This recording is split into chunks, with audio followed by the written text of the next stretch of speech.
now, preview time. So let's take a look at what's coming your way.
Casa D18 Studios, an affiliate of the Jeff Meacham Network, Multiverse of Media, proudly presents this retro content from NoDQ.com.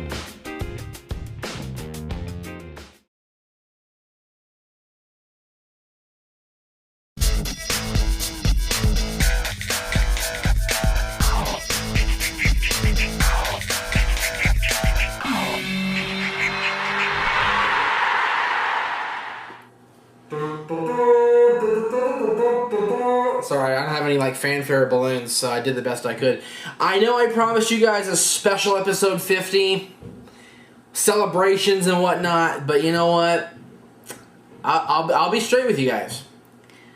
I lost my job already. And I'm sure certain people in Sacramento are gonna like dive on that. Oh, you lost a job. I've had the same job forever. In that voice, because that's how he talks. The truth is, the job I had when I started doing talk wrestling again was a commission-based sales job. And if you don't produce X amount of dollars in X amount of time, you're let go. First week, I did really good. Aaron will vouch for that. I did really good the first week, and then the last 2 weeks, I kind of tapered off because the economy sucks, people. People aren't buying services like the agency I had offered. So, you know, whatever. Shit happens. So, I don't have any money. Aaron's broke. We're all broke. We're saving our money for WrestleMania 26 in Phoenix, Glendale, Arizona, not Phoenix. So, you know, you get the cool jersey that the Kings put out this year. You get the cool glasses that I've worn in the last few episodes. And you get a cool bottle of Crystal Geyser, baby. That's my celebration right there. You missed my birthday. That was a fun celebration. I got drunk for the first time, I don't know how long. I enjoyed it. So that was my celebration. I hope you enjoyed this episode, though. We've got some good questions for this show. Those of you that emailed me on Yahoo, either at jdmeach1@yahoo.com or talkwrestling@yahoo.com, you'll be addressed the next episode. These questions are strictly off the YouTube comment board, and we appreciate your questions as well. I said leave the questions there, so go ahead and leave them there, and I'm going to get to them right now. This guy, he puts his name in the question in caps with an exclamation point, so I'm going to say it just like he typed it. I'm assuming he's going for the Austin Powers feel, so I'm going to do that. This is from, let's see. Hey Jeff, it's Scott! like Frau for Business said, Scott. I used to do it really well, and I can't do it anymore. Scott says, what do you think at WrestleMania 25 the Legends will come out and attack Jericho? And he spelled come C-U-M. I highly doubt that the Legends will come out and, you know, spray semen on Chris Jericho.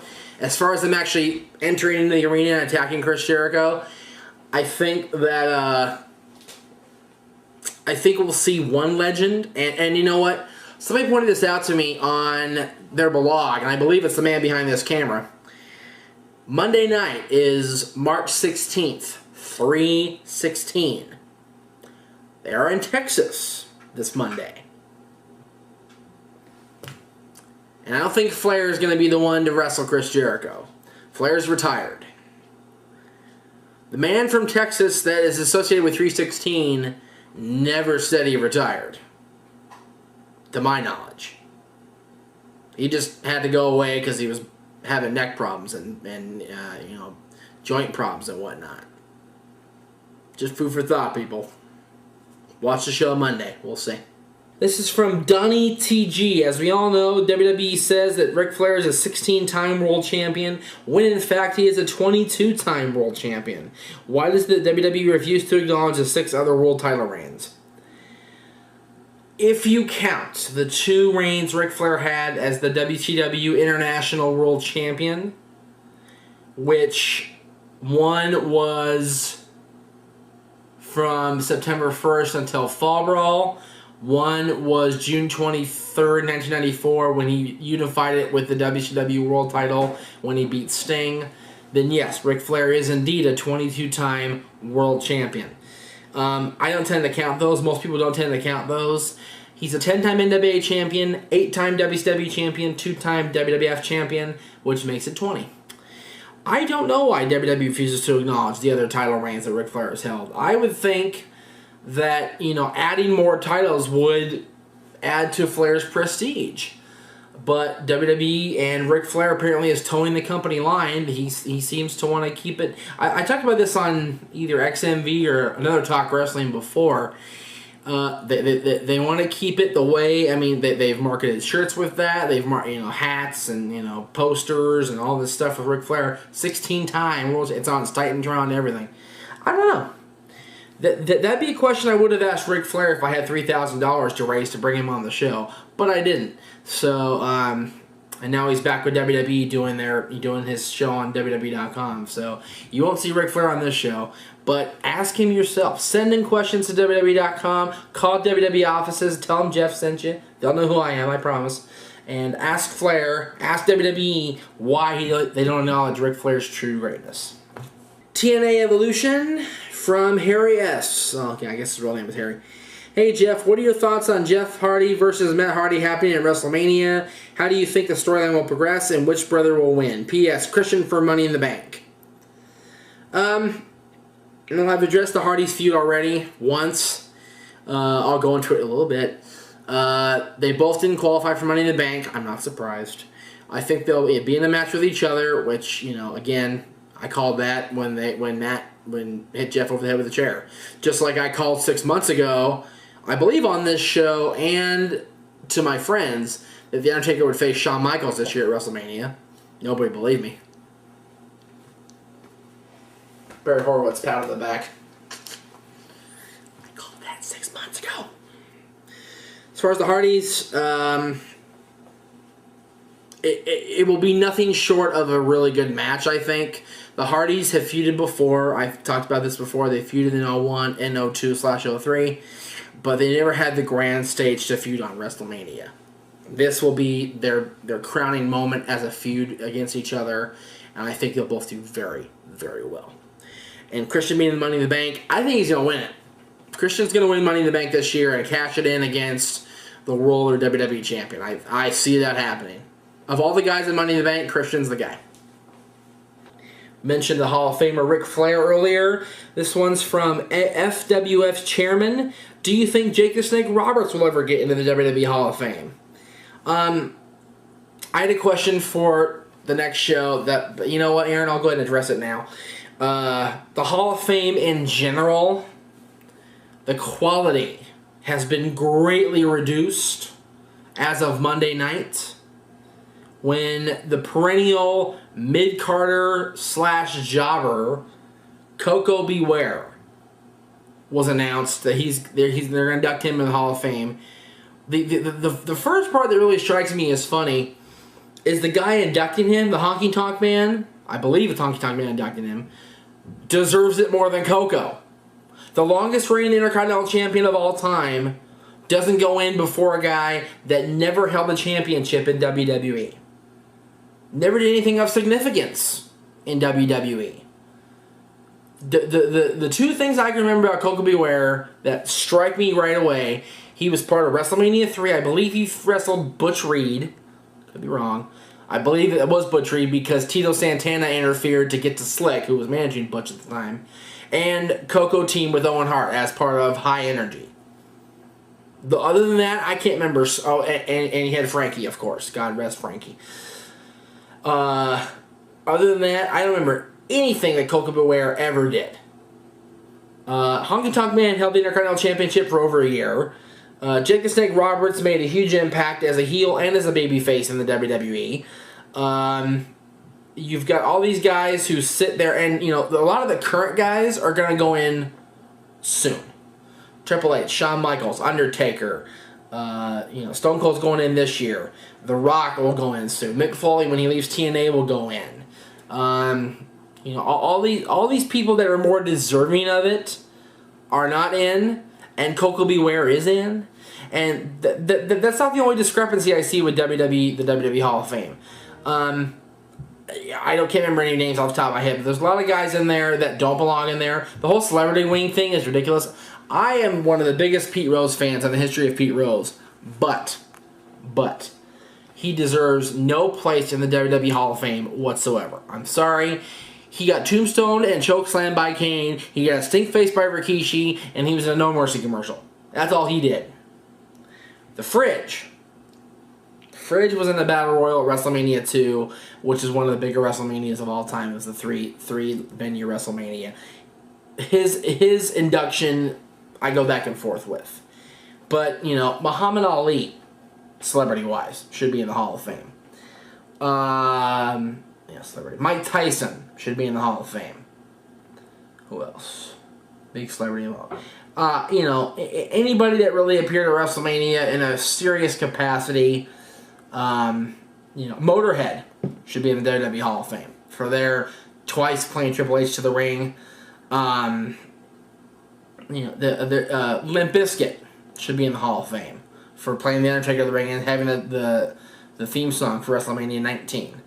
Any of those people. But Coco Beware? Vince, why? I don't understand that.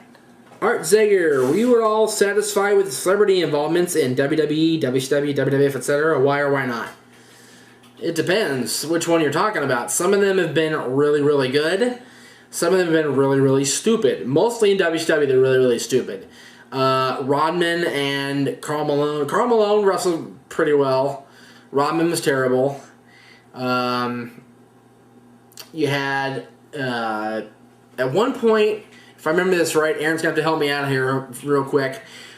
Chucky was on Nitro at one point, wasn't he? Yeah. Against Rick Steiner. He wasn't against it, but he was on the Tron talking to him. Yeah, I remember that. That was hokey. WCW's celebrity involvement was pretty much terrible. The WWE tends to work celebrities better. You had, the girls at WrestleMania 11, Pam Hart, Pamela Anderson, and Jenny McCarthy were both very well presented. Mary Hart was good at WrestleMania 3. Bob Uecker was good at both WrestleManias. Elvira was at WrestleMania 2. I met Elvira. That was so cool. Anytime you had WWE involvement, they pretty much did it right. There were a few times where I was like, ooh, okay, not so much. But mostly they've done pretty good. Satisfied myself with it. Like I said, it depends which one you're talking about. Some of them I enjoyed. Some of them I thought were really stupid and, like I said, hokey. This year's WrestleMania, I haven't heard about any celebrities being involved this year. So I don't know what's going to happen, but we'll have to wait and see. This is from Batista Bomber 93. Do you think the WWE will ever untaboo Chris Benoit? Good way to put it. I like the wording. Untaboo Chris Benoit. That's hard to say. I noticed when they did the highlights of the first Money in the Bank match on, I believe it was SmackDown recently, when they showed the highlights of the first ever Money in the Bank match, they didn't show who Edge beat up the top of the ladder. Edge decked Benoit with a chair right on his bad arm. Benoit fell off the ladder. Edge climbed up the ladder and got the briefcase to win the first ever Money in the Bank match. They don't address that part. There's noise. Oh well. We are more professional than noise here on Talk Wrestling. We did it for how many episodes? This is number 50, right? Benoit did, regardless of what his mental state was at the time he committed the acts, he did a terrible thing. And I don't think WWE wants to have any of that public relations nightmare involved with their company anymore. I don't see them ever untabooing Chris Benoit. No. From Frederick Vance. Oh, I actually talked about this earlier. Hey Jeff, do you think Christian has a chance of being the world champion or WWE champion within the next 2 years like Jeff Hardy? If you remember, Jeff Hardy was in TNA for 2.5 years and became WWE champion within 3 years. Well, yeah, remember this. Both Jeff Hardy and Christian, prior to their TNA runs, were with WWE. So they both had the WWE name and the experience behind them to be recognized by the fans. Jeff Hardy came in, was Intercontinental Champion, Tag Team Champion a couple times with Matt once, and with, the Intercontinental Champion a couple times. And then everybody was, when's he going to win the big one? When's he going to win the big one? Christian has won the big one in TNA, 2-time NWA World Champion, but he's never won the big one in WWE. He's been a multi-time Intercontinental Champion, multi-time Tag Champion, European Champion, I believe, Hardcore Champion. He's won the secondary titles. I said this earlier. He's going to cash in Money in the Bank, be the next one to cash in and win either the World or the WWE Championship. That's what Christian's going to do. I see that happening within the next year or so. Oh, Jesus. I'm going to spell it out. CLEDUSJG76. I don't know how to say that. Let me know on YouTube. How do you feel about the Orton Triple H match at WrestleMania 25? A lot of people have asked about the match and the build-up. I just happened to see his name on YouTube. I like the way they're going with the storyline. I like the fact that they finally acknowledge that Triple H is a McMahon, and they're having Orton and Triple H kind of, go back and forth and stalk each other, as it were. Triple H going into Orton's home Monday was pretty funny. Legacy thought, we win by forfeit. Yeah, big deal. You got to win over the WWE champion. Congratulations, DiBiase and Rose. You did good. Meanwhile, your buddy got his ass kicked, and his wife and his father were freaking out. It's funny. It was funny. I like that they're really building this up as the main event, and not the secondary match. Because for a few years, in my opinion, the WWE title match has been a secondary thought. Yes, it was the main event of WrestleMania 23, but Batista Undertaker was the better match. Yes, it was the main event of WrestleMania 22, but Mysterio, Angle, Orton was the better match than was John Cena and Triple H. And the WWE title was a secondary title, WrestleMania 21. Well, both title matches stuck to that WrestleMania. Aaron will definitely vouch for that. After the women's title match, the pay-per-view went... You had a sumo match and 2 title matches, and they all sucked after this women's title match. So, you do the math, people. Yes, I very much like the fact that both Orton and Triple H are being built up as these two monsters, one side or the other. I like that Triple H said at one point, I'm not a nice person. So, the line between babyface and heel is definitely blurred in this match. I like that a lot. And I do like the fact that, hopefully Orton will make a clean sweep of the McMahon family and get the WWE title back and be a good heel champion. Hopefully. This one is from, Devin Slate. My question to you is, do you think Rey Mysterio will get a push for the title on Raw as far as 2009 is concerned? And do you think he will be a worthy-to-watch leader and give Raw a better rating than they have now? In the immediate time, if he became champion, Raw would get a big rating because people like Rey Mysterio. Overall, though, he wouldn't make a difference in the ratings, and that's just my personal opinion.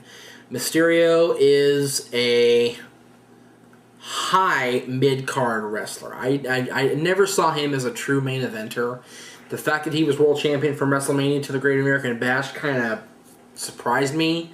And I truly believe this, and I'm sorry, I go over this over and over again with everybody I talk to.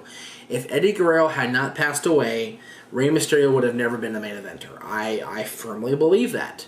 I think Eddie would be in his spot that he's in now, main eventing and getting pushes and doing all these things that Rey Mysterio does. I think Eddie would be in that spot. That's just my opinion. The whole show is just my opinion. I say this all the time, and I get flack for it. So, I get people telling me that I think... Well, I'll get to that later, whatever. No, Mysterio would not get... I don't think he'll get a bigger push than he's getting now. Mysterio is going to be kept right at that level of, upper mid-card. Maybe a main event here and there, but he won't be main eventing permanently. This is from Rusty. Hello, Jeff. Let's say you had a time machine. You can pick one legendary wrestler from the past when they were in their prime and transport them in the WWE today. Who would you pick? Why would you pick them? And who would you have them feud with? This is why I need to prep the questions before I read them, because I need to think about these answers. An obvious answer is Hogan, of course. Bring him forward and have him feud with Orton, with Edge, with Big Show, of course, with any of the monster heels. Bring Stone Cold back, have him feud with those guys. Bring The Rock back, have him feud with those guys. Mick Foley in his prime, back in '96. If I had to pick one, just one, I would pick a workhorse that would really, do well feuding against those guys as a babyface or as a heel. So, if he could behave himself and not do bad things to the McMahon family and get himself in trouble, Randy Savage. Alright, kiddies. It's time to address certain people on the internet who have big mouths and don't know when to shut up.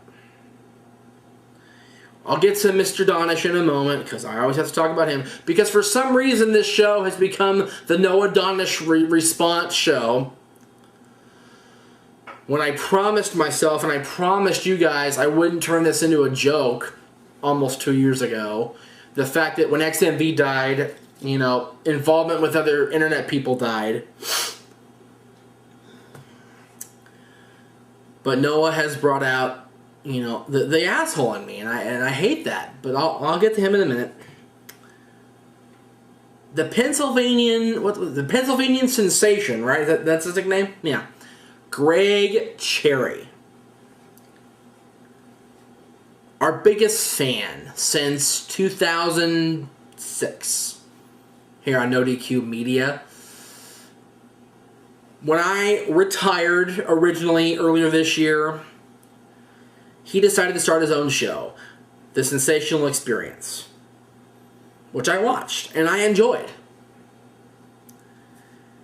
Because I was according to him, I was too wrapped up in my own stuff to acknowledge him and to thank him for filling the void while I was gone, and for Aaron to thank him for, filling the void while I was gone.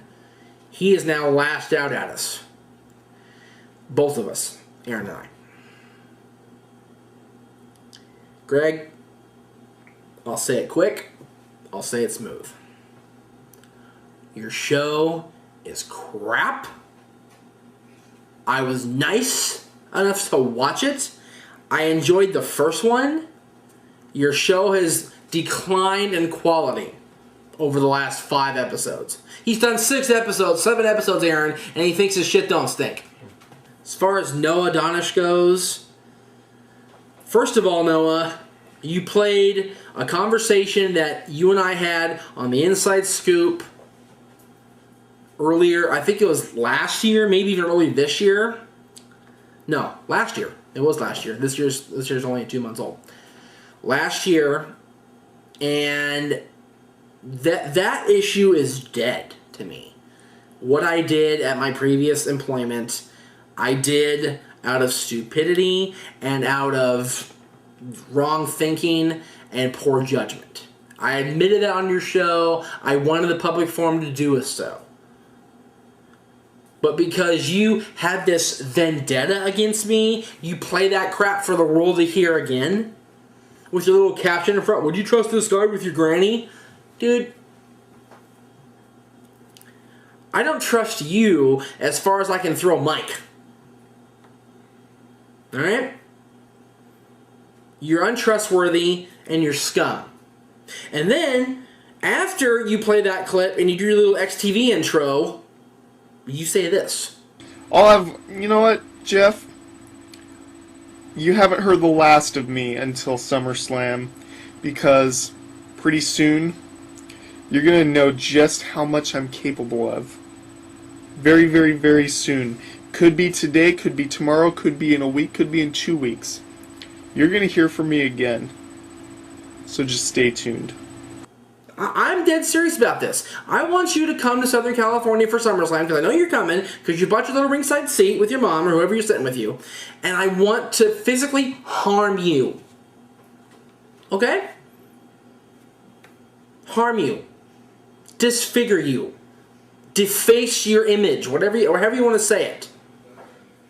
And I want Aaron to film it for the world to see. And I want Aaron, while you're down there, to kick you in the nuts. And I'll film that part. This August, Jeff Meacham, I'm going to kick the holy fuck out of you and watch you roll over and die. I'm going to kick the holy fuck out of you and watch you roll over and die.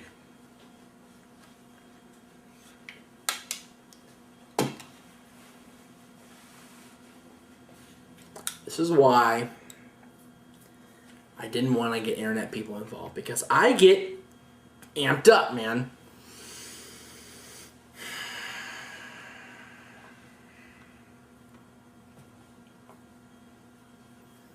Noah,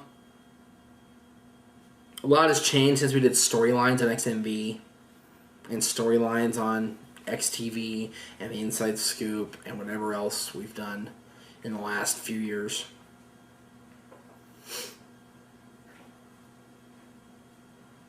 You're talking about a father of one now, and you're talking about my family, and you're talking about things that don't need to be talked about. Mind your business, or I will be dead serious about this, and I will kick your ass. Okay? We hope you enjoyed this episode, other than that, of Talk Wrestling. There's your little horn again. Next week, or next episode, whenever the episode goes up, we have questions about Hulk Hogan, Kane, the general manager situation in WWE, the release of TNA wrestlers going to WWE, British wrestlers, Vern Gagne, we'll talk about him, and more. See you next time.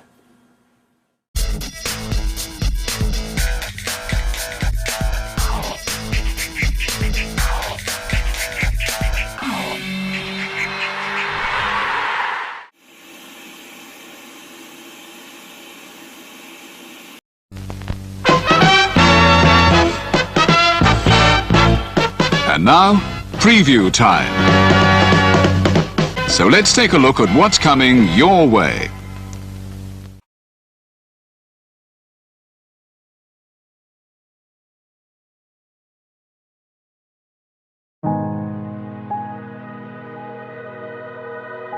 Gary Hebert, the man, the myth, the legend. I was amazed, and I was looking to become a better skater myself, and I wanted to be like Gary. When you look at a guy like this, he's one of the most talented people in his profession. He's been given gifts by God. It can get frustrating at times when you're trying things that, that maybe don't come as quickly to you as other things. And, you never really felt that sense of frustration with Gary. It was always about improvement and positive reinforcement. Was it really the end? Was that head injury really the end? God has called Gary to continue to be a blessing to others and to be a passionate example. My name is Gary Hebert, and this is the World Academy of Hockey, otherwise known as the Inside Edge. I would recommend anybody that have a chance to come to his hockey school. I think it'd be well worth it. It'd be rewarding to all the kids and anyone he coaches, from whether it's an adult, a professional player, to a little kid like a Mite or a Squirt. Gary, from day one, has been instrumental to my hockey career. I started out as a potential Division III player, and Gary brought me single-handedly through high school and into a top Division I prospect. I owe it all to Gary, the biggest legend on and off ice there's ever been. Listen, watch, learn, be confident, and have faith. Those are the answers I was brought to. Yet, I only now am really learning how truly important those 5 things are. Through preparation, through appropriate thoughtfulness and thinking, we can learn to untie the typical knots between our ears that drive us into underachievement and underperformance. And lo and behold, we can learn, I think, to fulfill our God-given potentials.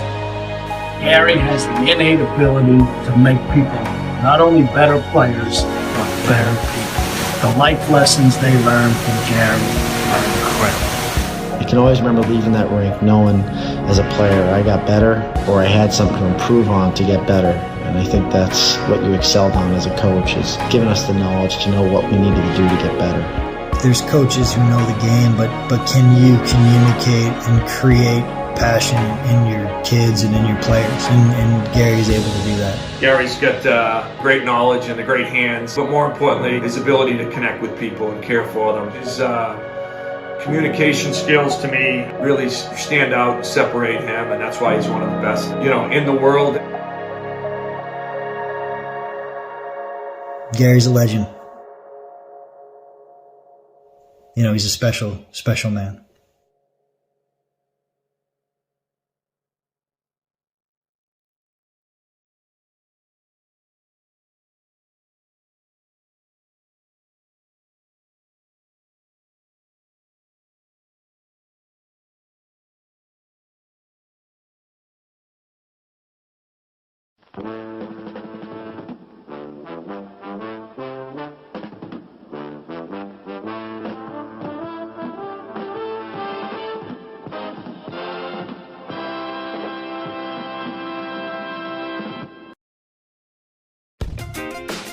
The Casa D18 Studios, an affiliate of the Jeff Meacham Network, Multiverse of Media, proudly presents this retro content from the Casa D18 Studios.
Ladies and gentlemen, to this week's installment of Renegade Wrestling. I am your host, JJ Williams, and once again, I want to just get this out of the way. We're not using the standard camera because Jeff is unable to be home right now. He's got it with him. He took it with him for Father's Day, so we're using the camera phone again, but we actually have steadier hands behind the camera this time. I honestly don't have a whole lot to talk about this week. I wasn't able to get to any shows. Jeff and Jade were at the NWA Hollywood tapings, and they had a blast, saw a lot of good matches.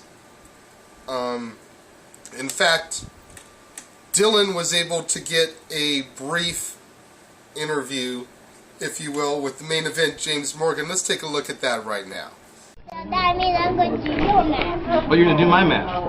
Okay, you understand that I already was out there and I wrestled. Did you see it? Yes. Okay. Of your match. Oh, okay, gotcha. Because I may or may not have lost that match. So I'd actually like to talk about that. What are your thoughts? Should I have one? I'll say would you have 10 spots. 10 spots. Maybe I'll take that to the locker room and I'll think that over. Because maybe I didn't do 10 moves that I should have done in order to win the match, right?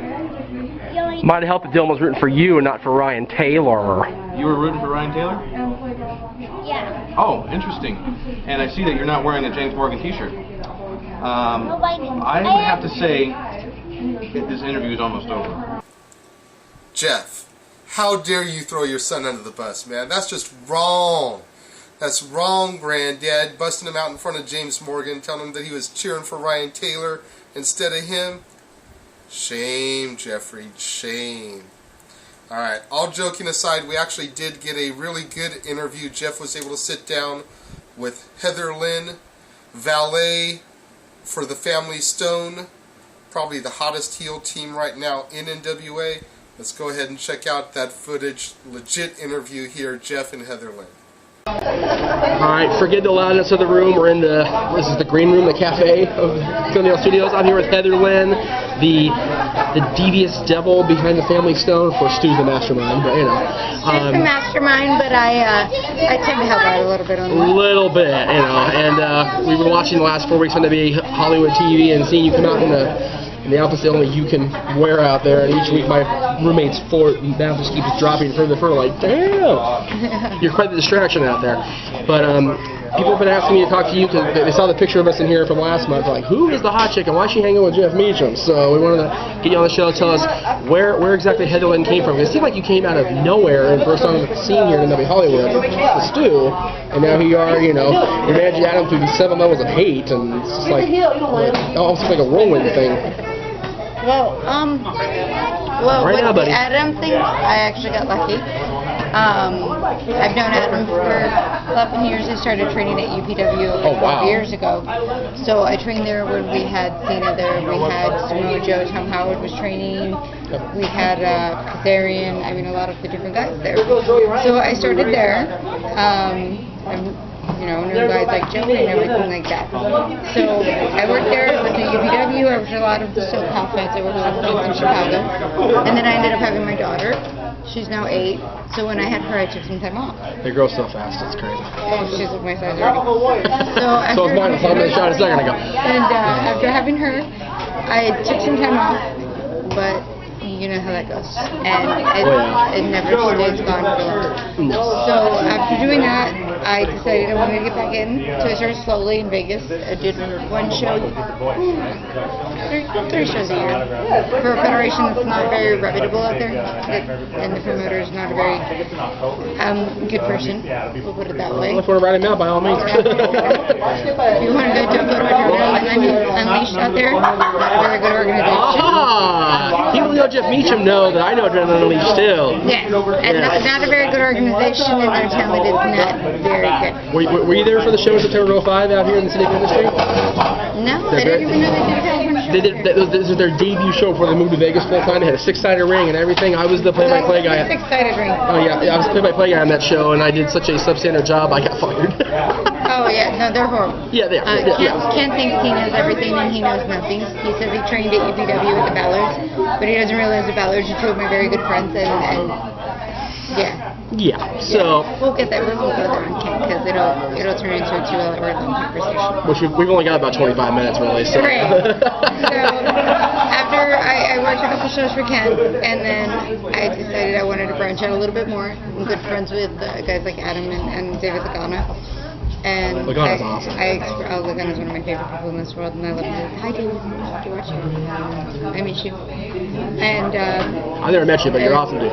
I decided I wanted to branch out, so I spoke to him, and he called in a few contacts here.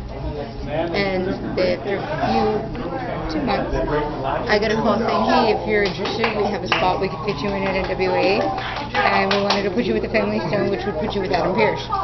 And I was like, well, with Adam Pierce shit. So okay. Excuse my language. But, That's you know. Like I told you on Facebook, ain't no worry about a family show. Yeah, this is not PG at all. So I was like, well, in that case, yeah, absolutely. Come check it out. He said, well, come to the first show. It's only going to be one segment. So drive in, do the one segment. If you like it, we'll see where to go from there. I came in, did the one segment, and it just took off. Every month, I usually do about 4 to 6 segments. Yes. Which means 4 to 6 different outfits. Yes. Which is a lot of fun, but, it's crazy. Like, running through the hallways, changing, literally, like, I gotta run, I gotta change clothes. I don't know what show this is gonna be on. Yeah, I mean, literally, I talked to her last month about doing this, and it's right now 10 till 8 as we tape this, and I've been here since noon. I've been here since 10. I left almost 11 because call time's 10, but I drove in from Vegas this morning and we didn't get into almost 11. So it's been crazy here all day, and it's just like it's gonna have to wait till the show's over. Yeah, and I barely eaten and anything. It's just I had to borrow off Rudy to get a slice of pizza. Just needed something. It smells good too. It's crazy around here, but so I started doing that, and then working with NWA has helped a lot because I started working at FTW in Las Vegas, and they do 3 shows a month or so. Nice. So it's a lot of work there, and then I've been able to pick up other shows with some more like getting looked at by other Freds in Kelly. Started getting looked at by other Freds in other places. Nice. Starting to pick up, starting to get more business. I'm not as young as I used to be, but at the same time I'm starting to. When I said I'm giving it one last run, I meant it. And I'm putting everything I have into it now. And I had somebody tell me today, I had an argument with somebody I don't really care for, and he told me that I'm not a worker because I don't get in the ring and wrestle. And I told him, I said, you don't know. I have trained to wrestle. I just choose not to.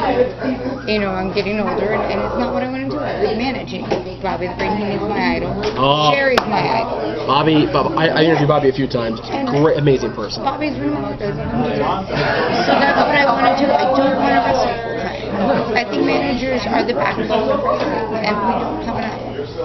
So that's what I want to do. And I literally went on a rant, and I said, I have put my blood, my sweat, my tears, my money, my time, my soul into wrestling, and you have the nerve to tell me that I'm not a worker. This is here today? Today. No, this was on a text message. Oh, okay. On a Facebook message. Oh, jeez. I said, you have the nerve to tell me that I'm not a worker after everything I put in myself into wrestling, and you tell me that I've been in the business over 12 years.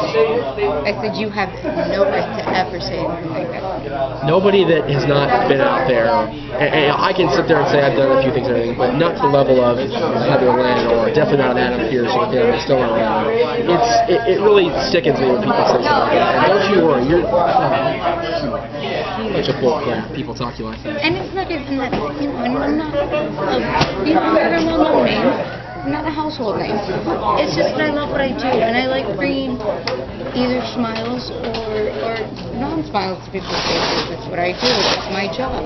I'm here to make you either love me or hate me, and that's the point of what I do. Well, it's kind of hard to make people hate you if you're with Stu coming out dressed like you're dressed. I'll be honest, right? It's easy when you got Stu sitting there saying. Yeah, when you got Stu ramming his mouth off and Adam literally throwing chairs at people and wearing tonight. his underwear. Yeah, I was out there for Adam's second appearance. I'm kind of glad I wasn't now.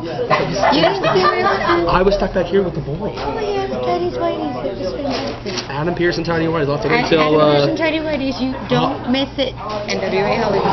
NWAHollywood.com. Probably week 3 or week 4 of these tapings. I got involved quite a bit on that one, and I made Terex into a lady. And Adam Pierce turned into his Tiny Whitey's. Yes, I can. He might have rivaled me in my dress I was wearing.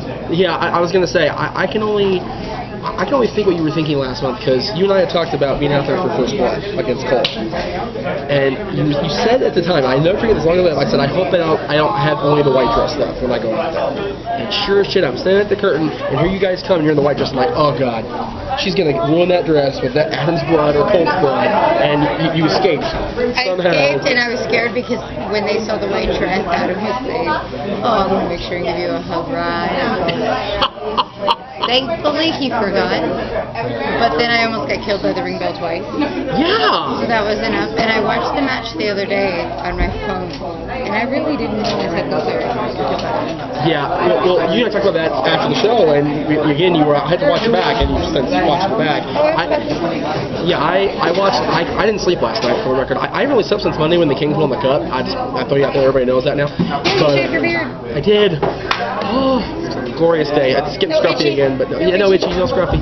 But I watched that this morning about 7 o'clock. I turned on the DVR that we still have, and I watched the match, and I saw that part, and I'm like, oh, amazing. That, twice. Same match. I almost lost my toes, and then I almost lost my head. Yeah, that's never good business when you lose your head. You're trying to out there look pretty. And it's so funny because people go, oh, you're just a manager. You just stand ringside and look pretty and cheer them on. And I'm like, yeah, if you only knew what you really go through, what you hear from the fans. If you only knew when they yell at you, if you only knew what you really have to do, the timing, the things you have to do when you're in there. It's not as easy as it is.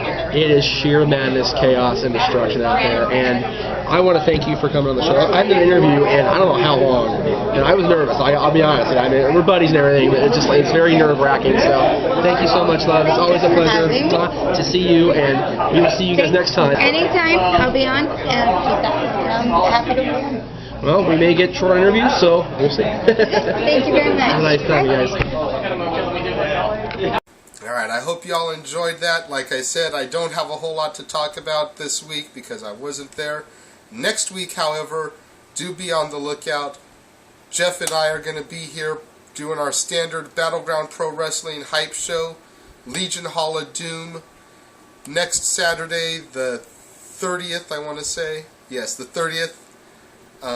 8 p.m. American Legion Post 716-3252 Florista Street, Los Alamitos, California.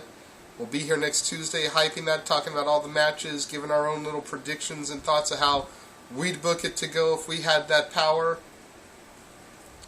Join us the rest of the week. Tomorrow, Ringside Insanity is going to be doing their weekly movie review, this time on The Game Plan, starring Dwayne "The Rock" Johnson, Madison Pettis, blanking on a bunch of the other names right now, but really good movie. Thursday, Dad's on Wrestling. Not exactly sure what we're going to do, but it should definitely be a doozy. Friday, Stat Boy, and then the standard weekend hodgepodges, if you will. Stay tuned on the channel for the regular stuff, and we'll see you next time.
And now, preview time. So let's take a look at what's coming your way.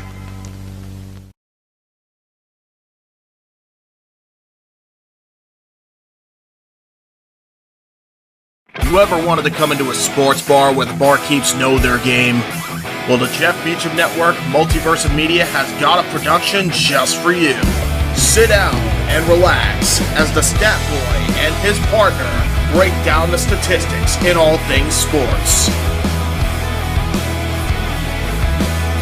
Whether it's football,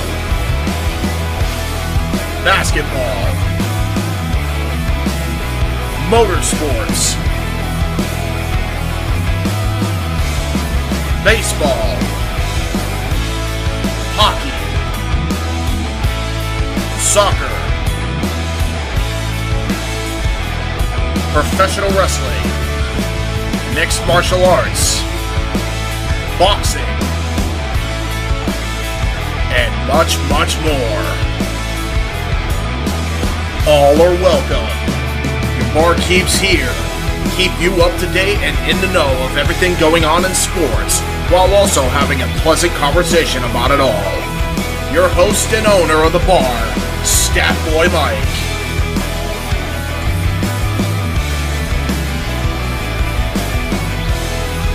His partner in crime, Dory Lou. And a host of other guests coming in.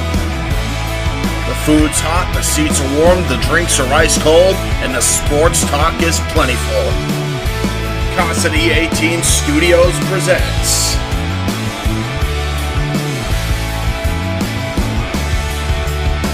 Stat Boy Sports Bar. Take a bar stool and enjoy the show.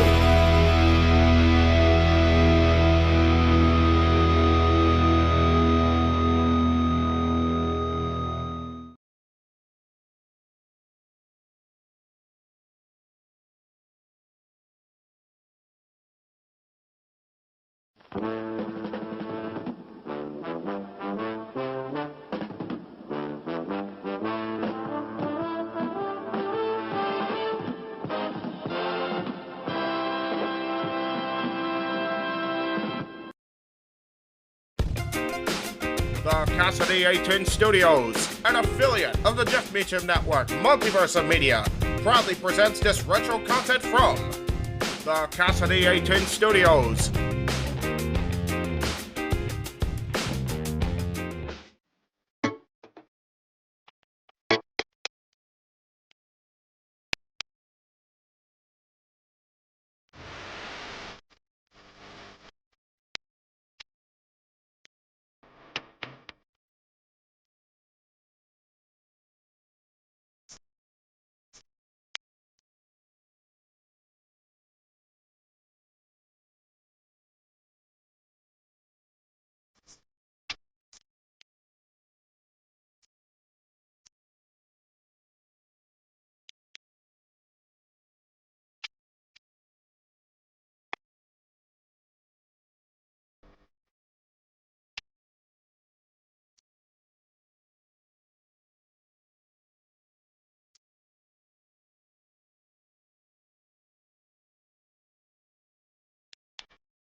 What's cracking? Ladies and gentlemen, boys and girls, and children of all ages. This is Chicks Arm Wrestling. Woohoo! The tables, ladders, and chairs, pay-per-view, review, results, and our thoughts and stuff.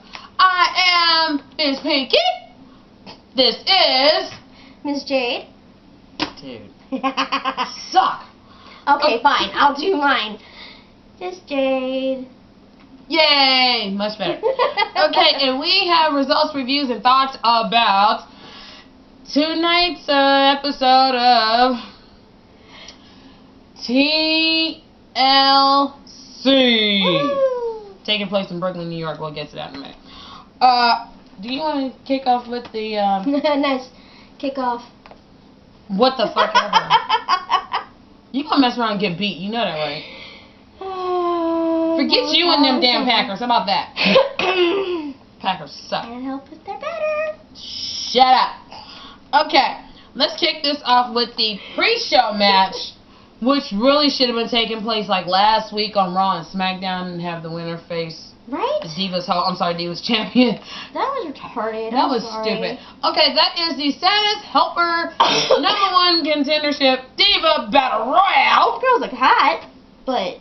Yeah, but honestly, you know, they all should have been... For a free-for-all? Yeah, you couldn't have put the one that you'd put as a dark match? On the free-for-all, and give us, like, instead, you put the Divas. I don't understand that. Huh? I'm quoting Dallas here. Huh? Yeah, right? We don't get it. The winner... So cute. She's adorable. Hi, Dallas. Hi, Brandon. Hi, Kristen. What's up? The winner Miss Naomi. Yeah. One of the Funkadactyls. Former FTW Women's Champion. I don't get that. What? I don't get that one of the Funkadactyls won the Divas. The Divas. Battle Royale. Battle Royale. I think I might have a thought process here. I know you love her, but I think I have a thought process to that. They might be getting rid of Brodus Clay and the Funkadactyls and putting like Naomi in the spotlight. Might be giving her a push because she is amazing.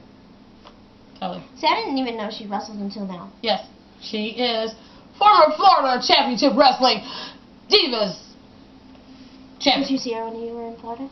Yes, I did, and Did you get to meet her? No. Oh. Too many of them Negroes out there corralling around her. I'm like, can I just get Naomi? I don't want nobody else. I got Kaylin. Yay. But I really wanted Naomi. I thought Kaylin was going to win. I was like, yeah, and then no. Yeah! Yeah, it was beautiful. Naomi wins. Oh my God. Which really should have been taking place on Raw or SmackDown. And the winner of that Royale meets the champion at the I think pay-per-view. a lot of the Divas stuff needs to be just on the shows now. Oh. I'm sorry, but none of them are really pay-per-view quality. Worthy, I know that, but if you watch the match, Naomi kicked some tail. She was pretty good. Hosky of the I will Millennium. give you that. She was pretty good. Hosky, I'm sorry, Hosky, no. Woman, it was cute. That's better. Hosky. Hosky of the Year, Millennium, yeah, that. Yeah, whatever. Put that in my... Did you actually put that in your notes? Where's the Hosky? He was by Roya. She actually put Hosky. Hoeski in the notes. I love this chick over here most times. Anyway. Really? Yeah, really. They can't love me all the time. Right, exactly. Okay, let's get to match number 1. Rey Mysterio versus Sin Cara. Versus. Whatever, should have been versus. Rey Mysterio. That actually might have been better. Wouldn't it though? Would have been a tag team handicap match. Anyway. Let me just say that the pay-per-view started out really, really slow. Can we get there? Yeah. Can we get there first? And they'll know why it started off slow in case they didn't watch it? Well, I'm saying that now, and then we're going to explain why it was slow. Okay. Rey Mysterio, Sin Cara versus Team Rhodes Scholars. Woo! Rhodes Scholars win. Hooray! Number 1 Cody contenders. with his freaking porn mustache. I think he's been hanging around Joey Ryan. I think he's been... Boy. Step Boy does not have a porn mustache. Not anymore. He used to. I'm so not. He actually grew out of that stage. Thank God. It looks so much better like this now. I'm so not in that. Anyway, match number 2. You have Antonio Cesaro versus R-Truth for the United States title. Now let me get to my thought before we get to the results. Okay. Yes. It has been said by Antonio Cesaro that no American can beat him. I'm sorry. Like 2 weeks ago, didn't R-Truth beat you? So was that victory stricken from the records? Did that victory knock you out? Oh, he might not have been black enough. Ghetto enough? He might have been too black enough. Apparently that's not American. That's stupidity. I'm guessing. Antonio Cesaro wins with the neutralizer. Did anybody see on Twitter R-Truth's gash? That's not a cut. That's not something that could just be sewn up. That's I saw that from across the room. I'm like, gross. That is where I become a girl. Look. I'm so not in that right now. Most of the time I'm a tomboy. Ish. If I get a cut, I'm like, whatever. If somebody else has a cut and shows me, I'm like, yeah, she gets all super girly now. Okay, yeah. It's the truth. And the truth will set you free. Woo. I've been saying that all day. I said it. But, I'm sorry, Antonio. I guess that loss was stricken from the records, which I don't understand why, but I don't either. It's stupid. Probably to make Antonio look better. He already looks better. You don't have to strike a, loss from the No, records he to make doesn't yourself because he's in WWE. Ooh. So they're watering him down already. Damn. I didn't say that, she did. So that's damn right I did. Okay, so if Cassius no, a.k.a. Chris Hero, comes to the WWE, Hero, comes to the WWE, and they actually reunite them as the God, Kings I of Wrestling. I would love it, but it will never happen. Why not? Because WWE is stupid, and they don't think that way. We never said they were smart. That's why they won't do it.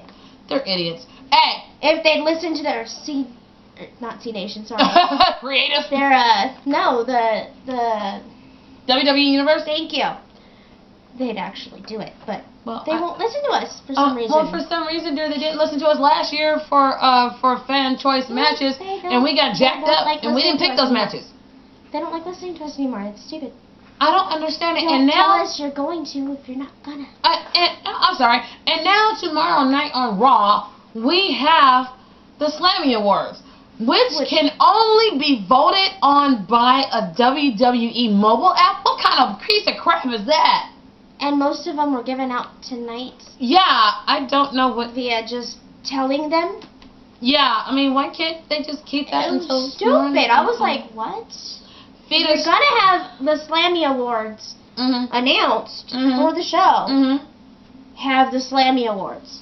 Don't sit there and put it on the pay-per-view if you're gonna have it. Now, if there are awards that really don't mean crap to the WWE because they're idiots, put them on the website. Thank you. So we can all really? You don't need to announce it to the world. Please. Apparently, they don't mean enough to put on the show, so they might as well just put them on the website. Oh yeah, and one of the winners, Diva of the Year, goes to Miss Natalia. Good job, baby girl. Yeah. But they announced that tonight. And how many did Brian get? Like 3? 3 Beard of the Year. What is that? Oh, Tweet of the Year. What kind of crap is that? I didn't even care to take notes on that part. Oh my God! Really? Really? Y'all must really retarded. Retarded. Number 4. Honestly, I think. Well, I'm sorry. Let's get back. Number 3. I'm sorry. I really want to skip over this match because the next person didn't win. Kofi Kingston versus Wade Barrett for the Intercontinental title. I am extremely pissed off, mad.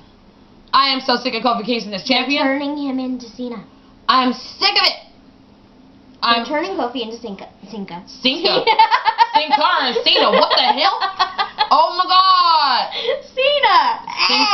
Sinka. Sorry. She botched that. I don't even know how that came out. You botched that girl like Ultimate Dragon did a WrestleMania 20. I'm sorry. WWE brass. Let me explain something to you. When a character gets stale for like ever, it's time for them to turn heel or face. I am sick of Kofi Kingston as Intercontinental Champion. Give me Wade Barrett. Give me Wade Barrett as champion. That is a more. The sad thing is, what? It's my son's favorite wrestler, and I'm even sick of him. Hello. I wanted Wade. We all wanted Wade Barrett to win this. This is crap. Kofi Kingston still wins? No. Bull crap. I'm sick of it. I'm sick of it. WWE brass. We, the WWE Universe, as well as C Nation fans, we are sick of Kofi Kingston as champion. Jamaica me crazy. Let me just say this. Oh crap. We're already booing Cena. Yeah. Because you're putting him in our face too much. They're showing the sun store. Right. Don't you think that's going to happen with Kofi if you keep doing the same damn thing? Well, honey, yeah. Duh. Stop it. Stop while you're ahead, because you ain't gonna get ratings by doing that. We never said they were smart, dear. We never said they actually listened to us, although they promised they would. They still need to. I know that. And I'm gonna keep saying it until you do. And what's it gonna take? I'm an annoying bitch, and I will do it. Damn. What is it gonna take? Vincent Kennedy McMahon, Stephanie Marie McMahon, and Helmsley Levesque. Shane, Brandon McMahon, and Linda. What is it going to take to get Kofi out of that damn face he's on right now?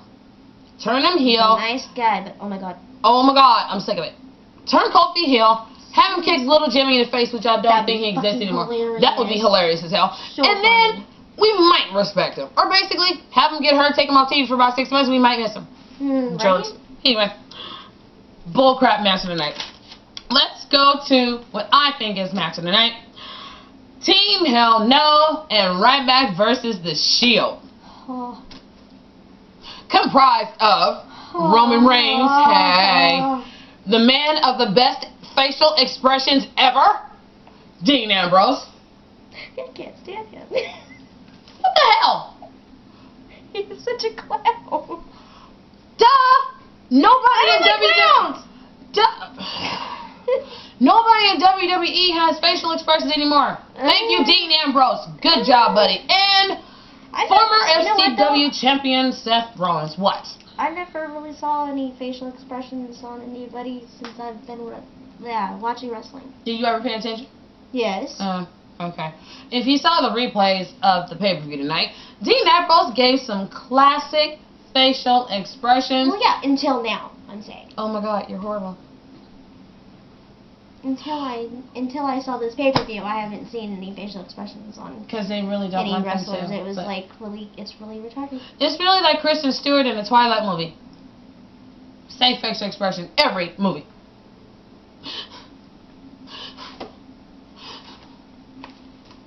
Aww, and she's pissed off because she loves Twilight. I can't stand it.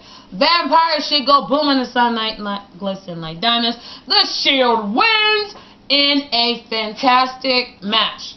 From what I've heard, they, grumblings around the, internet circuit and everybody else have said that Roman Reigns was not ready for the big time, but because of his look. Shit. Hold on, hush. Because of his look, the size, the Manoai boys, hey. I know. They put him up there. But I will say this. Roman Reigns, you did a great job. Seth Rollins, going through that table was sick. Oh my God. And MVP of that match, Dean Ambrose, for the best facial expressions ever. Now, oh yeah, great. We actually had an impromptu match. 3MB versus Alberto Del Rio, The Miz. Oh, you're skipping. What did I skip now? Hosky and Sheamus. I'm not worried about the Hosky yet. Let me get to my matches. I'm worried about her. She a hoe. Girl, I went by She's a hoe. She's a hoe. We do hoes last. She's a hoe. She's a hoe. Matter of fact, here we go, here. Well, don't the hoes usually go first? No. Hold on. Okay. You want the hoes right now? Eve versus Naomi. Eve wins, done. Let's get a millennium. And on to the next match. 3MB versus Alberto Del Rio, The Miz, and the returning, go ahead and say it, Brooklyn Brawler. That was retarded. That was the stupidest move y'all done ever made. Why the fuck would you bring back the Brooklyn Brawler? You might as well have brought back the king of giving yourself a pat on the freaking shoulder, Bray Horowitz. I'm sorry, but you couldn't bring back, like, Mick Foley, JTG, Zack Ryder, who is from New York, but not Brooklyn. He's from Long Island. Yeah, okay. But even Zack Ryder got a flavor. Yeah, he is from Brooklyn. We're bringing the song. I know his intro song. I know, but they don't even notice that because they don't ever play his song. No, because we always get him in the middle of the match. He's always out there already when you have him on the show. Right. Brooklyn Brawler, you made this pay-per-view go from an 8 of 10 to a 7. I'm horrified. Brooklyn Brawler, really? A man who hasn't had a win in 15 years. Since he last beat yo baby daddy, Triple H, on SmackDown. What even pay-per-view? Whatever. Alberto Del Rio is officially face. Yeah, that kind of actually shocked me. I like it, but it's like, huh? Well, it was so, like, sudden of a change. It was like, what? Well, considering what happened before the match, darling, 3MB were harassing the Spanish announcers, and ADR came out for the save. I honestly was thinking maybe... So do you think it's actually a face change? Or is it just, respect for... the Spanish announce team and I think it's both. I think it's both, but the fact that Alberto Del Rio shook the Miz's hand. That was like, what? I was actually hoping for the third member to be Chimera. I know. They gave him time to go change even. Hello, Chimera was even on freaking Saturday Morning Slam not too long ago. I'm just wondering what happened with that. But ADR, Miz, and Brooklyn Brawler wins, and Brooklyn Brawler got the pinfall. I'm sick of this crap. Anyway, next we have Big Show versus Sheamus in a chairs match. Look what I actually put. Big Schmo. Does Dingy Brown actually put Big Schmo? I did. I done did it. And that just happened. In the chairs match for the World Heavyweight title. Yeah. This match was putting us all asleep until we saw the biggest chair ever constructed. It. Well, except for the one the King of the Ring used to use. Held by the Big Show. Cracked on the Sheamus. Big Show retains the title. I'm not happy about that. Who was it that did like that chair shot and it was like really like pink? That was it. I don't remember it was that forgettable about that. I was up there laughing. Because I could have done a better chair shot. Shoot, man, we both could have done a better chair shot, man. I'm in a fucking chair and I can do a better chair shot. I agree. I agree. Okay, can we get to the club match of the night, my dear? Yeah. John Cena versus Dolph Ziggler. TLC match for the Money in the Bank contract. Yeah, I know. And you guys should wonder why I'm freaking smiling, because I picked Dolph Ziggler for this one. She picked John Cena. Hey! John Cena loses at the behest of one psycho, crazy, deranged AJ Lee, cutie pie, who did her own version of the five knuckle shuffle and the fist drop. That was hot.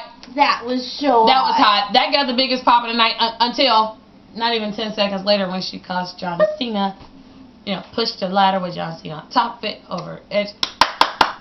Thank you, AJ. That guy's got muscle. Duh. He's heavy. Plus that ladder. Yeah, that takes some strength. Dolph Ziggler retains his Money in the Bank contract. I can't wait.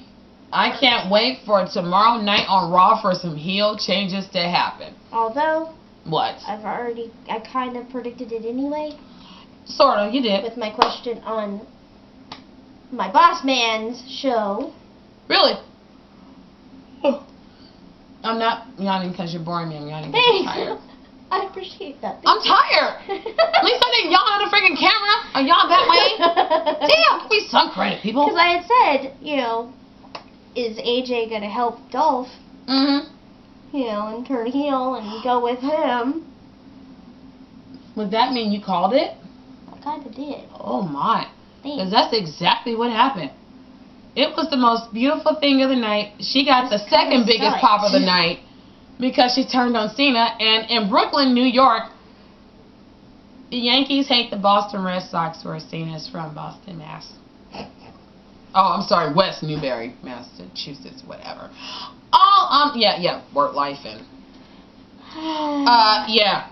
I give this pay-per-view a rating 7 out of 10. 2 points lost because of Brooklyn Brawler. 1 point lost just because it started off slow and Naomi didn't win. Wasn't happy with that. I was pissed. So I didn't think she was going to. Nobody asked you. I kind of do, because it's the way the show goes. No. Of course. So, this has been the most... Actually, this pay-per-view was better than any that they've done in a year. It's better than TNA's. Oh, hello. Say that. Hello, at least it didn't fall asleep. Which is kind of shocking for me to say lately. Yeah. Because it's been the other way around, usually. Pretty much. Good job.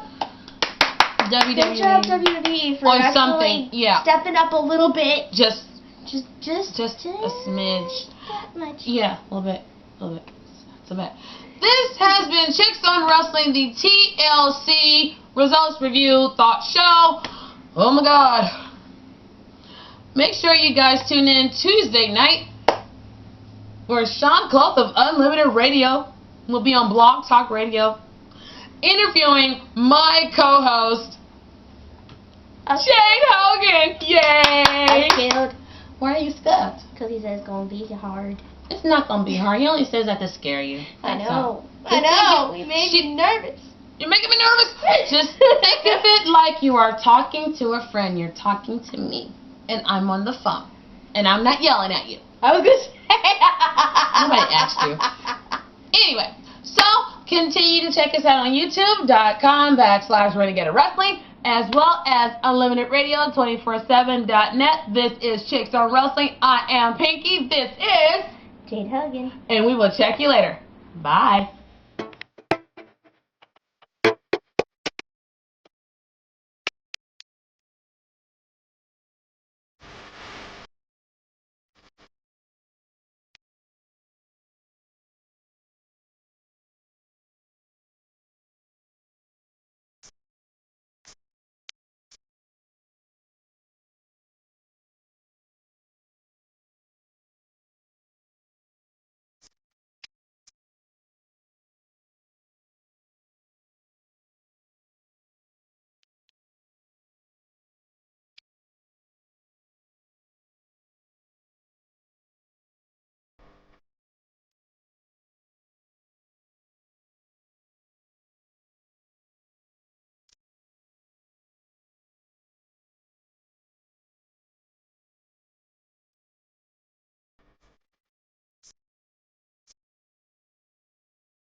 And now, preview time. So let's take a look at what's coming your way.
The Casa D18 Studios, an affiliate of the Jeff Meacham Network, Multiverse of Media, proudly presents this retro content from NoDQ.com.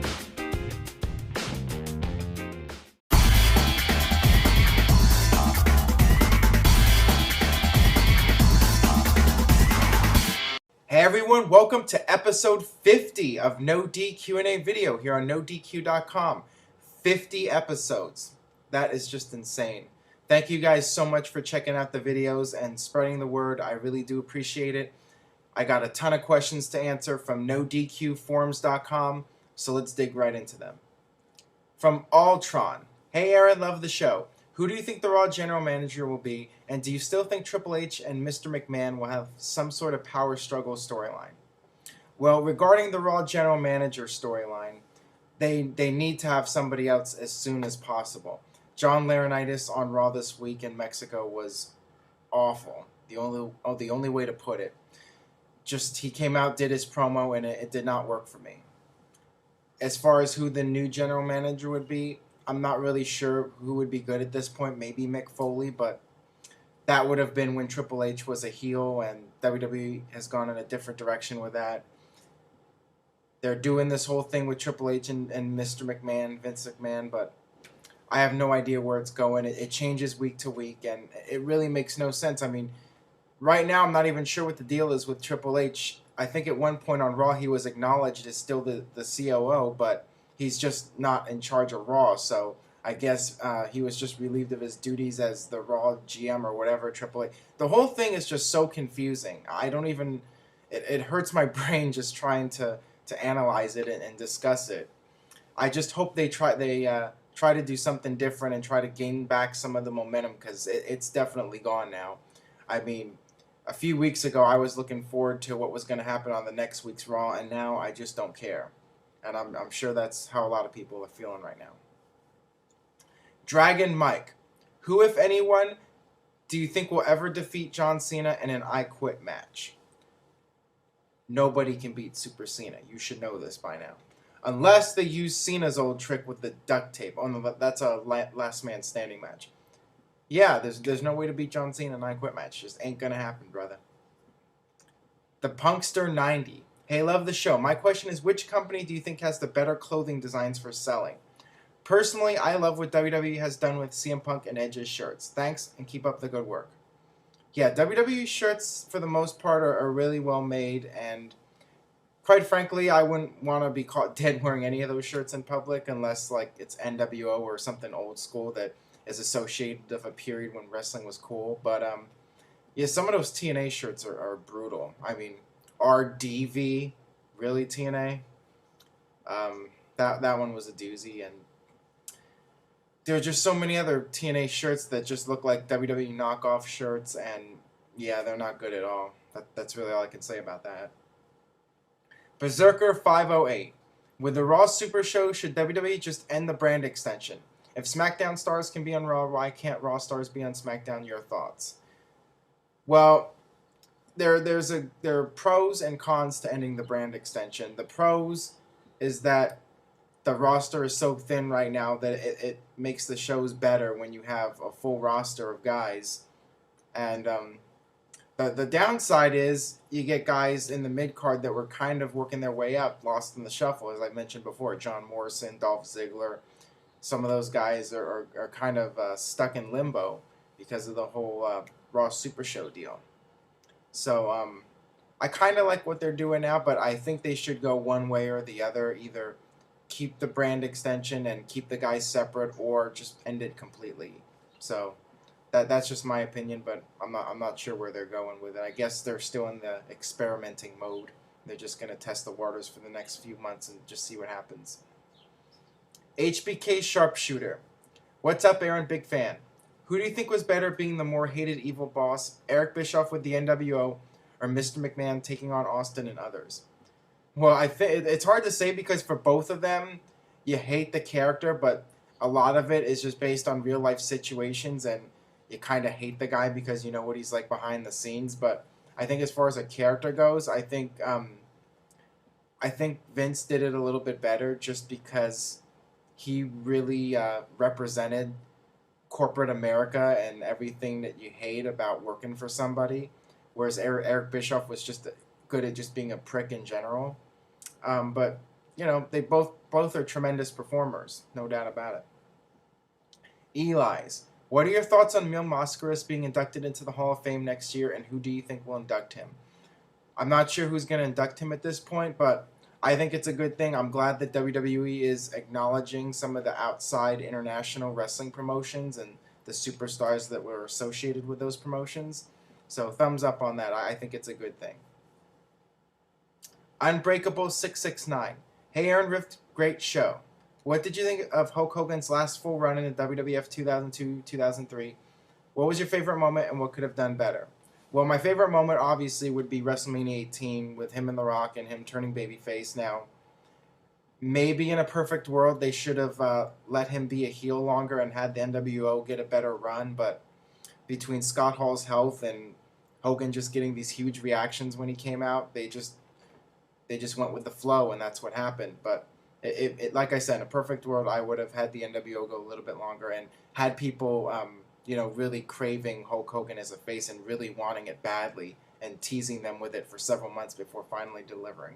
Maybe even waiting a year until WrestleMania 19 to pull the trigger. But, what they did was fine. Steve Irvine, 85, wants to know, what was your take on Jeff Hardy versus Sting at Victory Road 2011? What a joke. Just got 90 seconds to be one of the best wrestling matches in this lifetime. LOL. Yeah, I mean, everything that's been said about that match has been said. In my opinion, Jeff Hardy should have been fired. If it was a real-world job and you showed up in that kind of condition, you would have been fired. No questions asked. But TNA, that's how they roll. They did, at least, at the very least, they took Jeff Hardy off of TV for a while and kept him away. But frankly, they should have just fired him and then maybe hired him back down the line if he got his act straightened out. Abhinav, can we have a cruiserweight title return?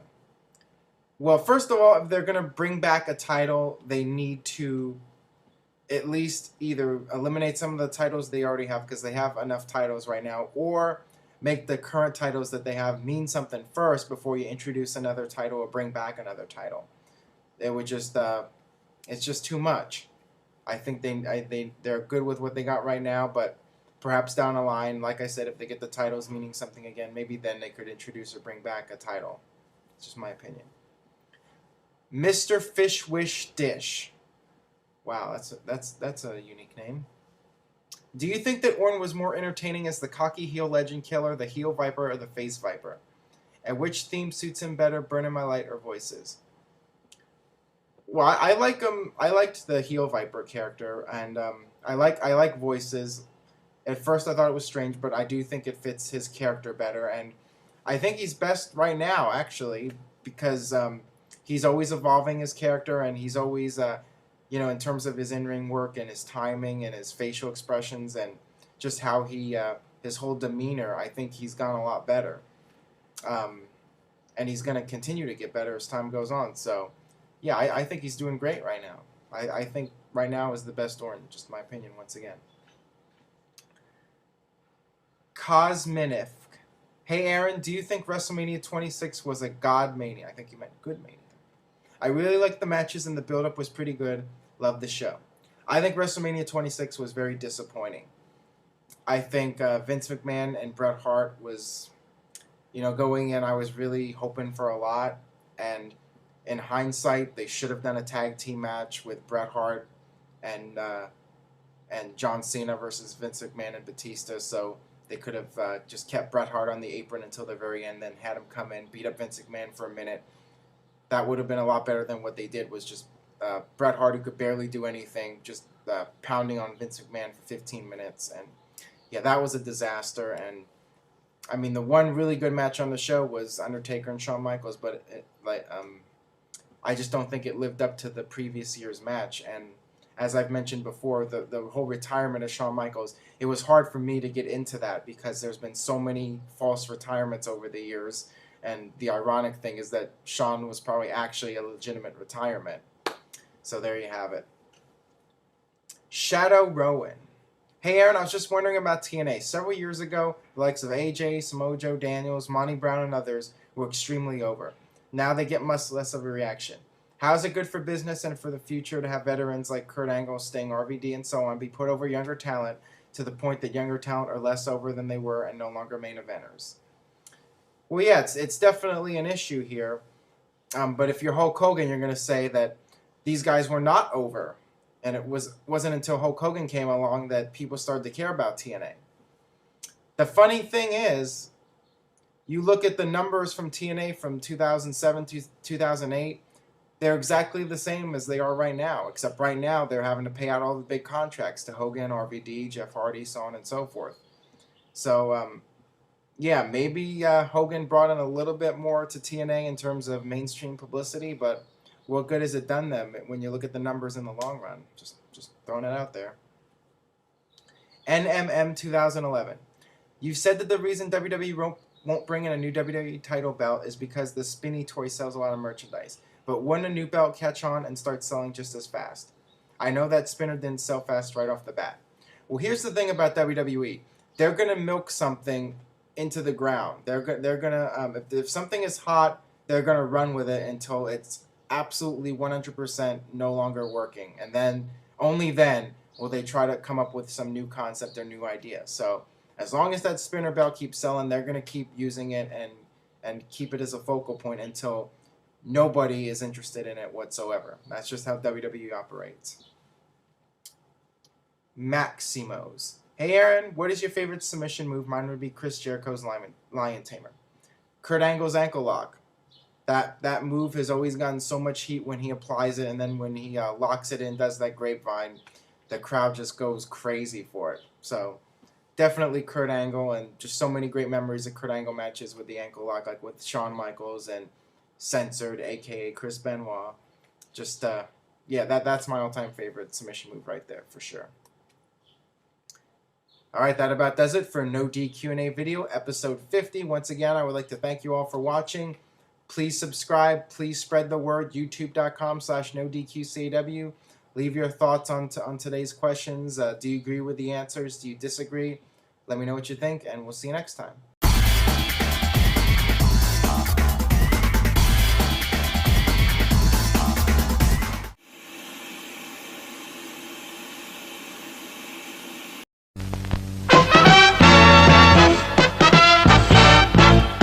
And now, preview time. So let's take a look at what's coming your way.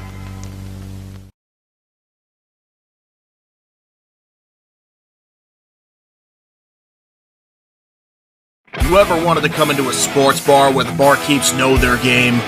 Well, the Jeff Meacham Network, Multiverse of Media, has got a production just for you.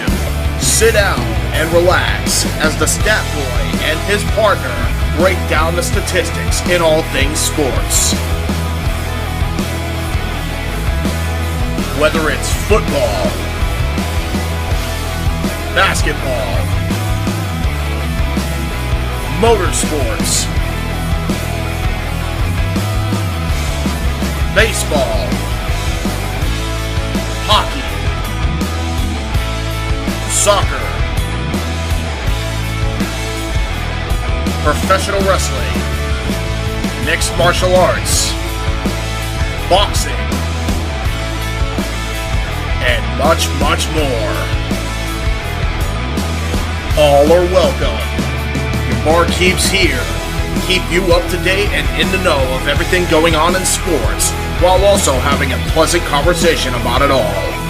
Your host and owner of the bar, Stat Boy Mike.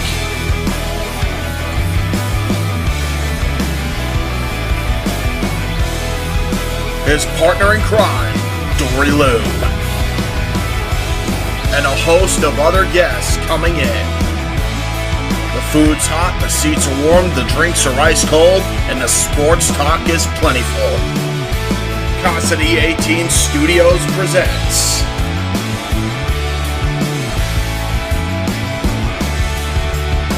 Stat Boy Sports Bar. Take a bar stool and enjoy the show.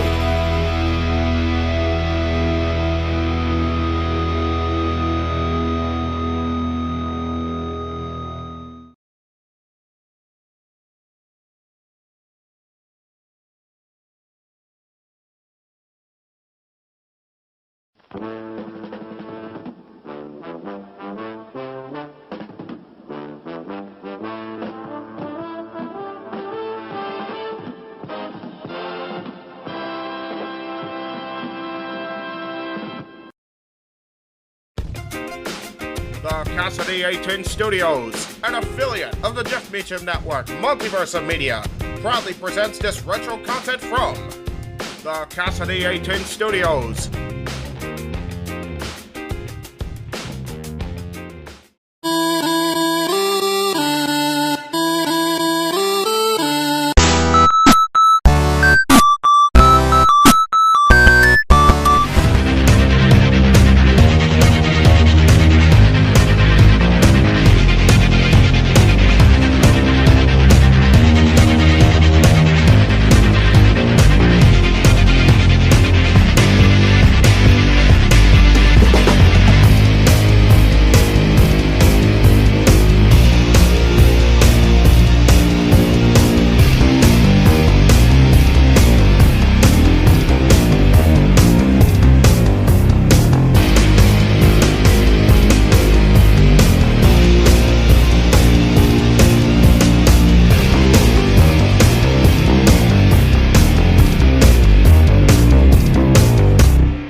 Internet fans. We're here at the milestone episode.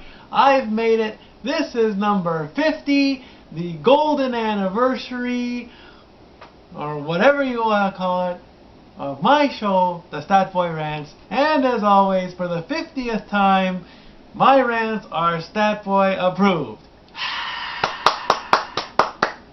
I look pretty damn good for a 50 episode person. Just kidding, okay. So, got plenty to talk about. Pay attention to this. Read everything. Here we go.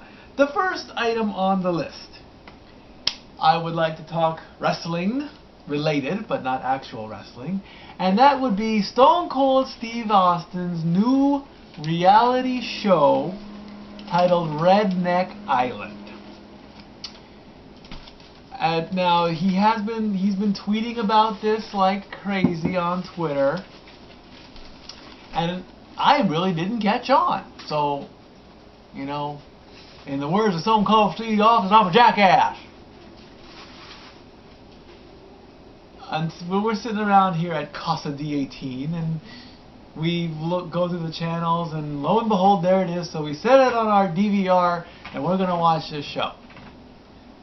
And Renegade gives me the basic premise. Basically, it's Survivor with rednecks, and it's like, boy, that's profiling, and that's wrong. You all right there, Jeff? No. Meacham's not feeling good, folks. Send him your best wishes. Just a cold, man. We're gonna die. He's not gonna die. Okay. I could if the Kings won the cup. I don't have to give a shit anymore. Yeah, there you go. Now, I should have looked up the definition of the word redneck, but I didn't get a chance to. But if you don't know what a redneck is, look it up. I mean, the simple terms as, you know, they drink beer, they have a truck, they live on a ranch, they live in Texas apparently. I know I'm going off of what I know. In fact, somebody in the comment box, please put the correct and proper definition of a redneck. Yes, Renegade? Jeff Foxworthy defined redneck for us like 20-something years ago. Yes, he did. And you know those routines. I do know. So you should know what a fucking redneck is. I want the Webster's Dictionary to confirm it. Anywho, the game of Redneck Island takes place in Mexico. It has 12 players. They're competing for $100,000, and it's just like Survivor. It is the Western Southern version of Survivor. But the thing is, they are not roughing it at all. Yes, they're living on a beach, okay? But they've got huts, they've got electricity, they've got a swimming pool, whereas on Survivor, they've just got a beach and a few tools. They both have tools. Both shows have tools. But, you know, they got, you know, horrid weather conditions and everything like that. I mean, they're basically vacationing. And of course, the beer is the big kick. I mean, they probably put away easily 3 full packs of beer.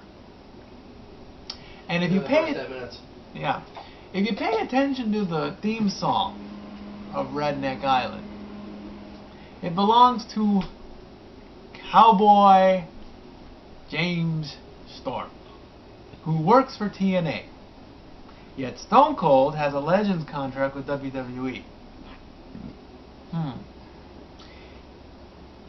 Anyway. So the teams all live, the 12 live on the beach, you know. And apparently somebody brought a fish.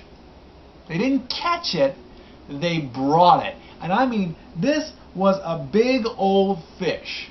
And I mean, these are the ones that would make its own reality show. And they're cutting it up, and they're cooking and everything, and of course one guy isn't doing enough work on the beach, and he's just sitting around drinking beer, and you know, the girls are in their swimsuits in the pool and all this, and then Stone Cold shows up, and he says, you know, we're gonna play these games because we're all a bunch of rednecks. Winner gets $100,000. Survivor gets $1 million. Redneck Island gets $100,000. So, you know, there's a big cut right there. And sadly, in reality show history, usually players quit. In the first episode, 2 players have already quit. One of the rednecks, his name was JP. He's a type 2 diabetic. He works too hard, his blood sugar's too high, the medics come in, he gets sick, and he has to be taken out of the game. So, you know, that's kind of sad. Then another contestant, his name was Adam. In the challenge, this was their team challenge,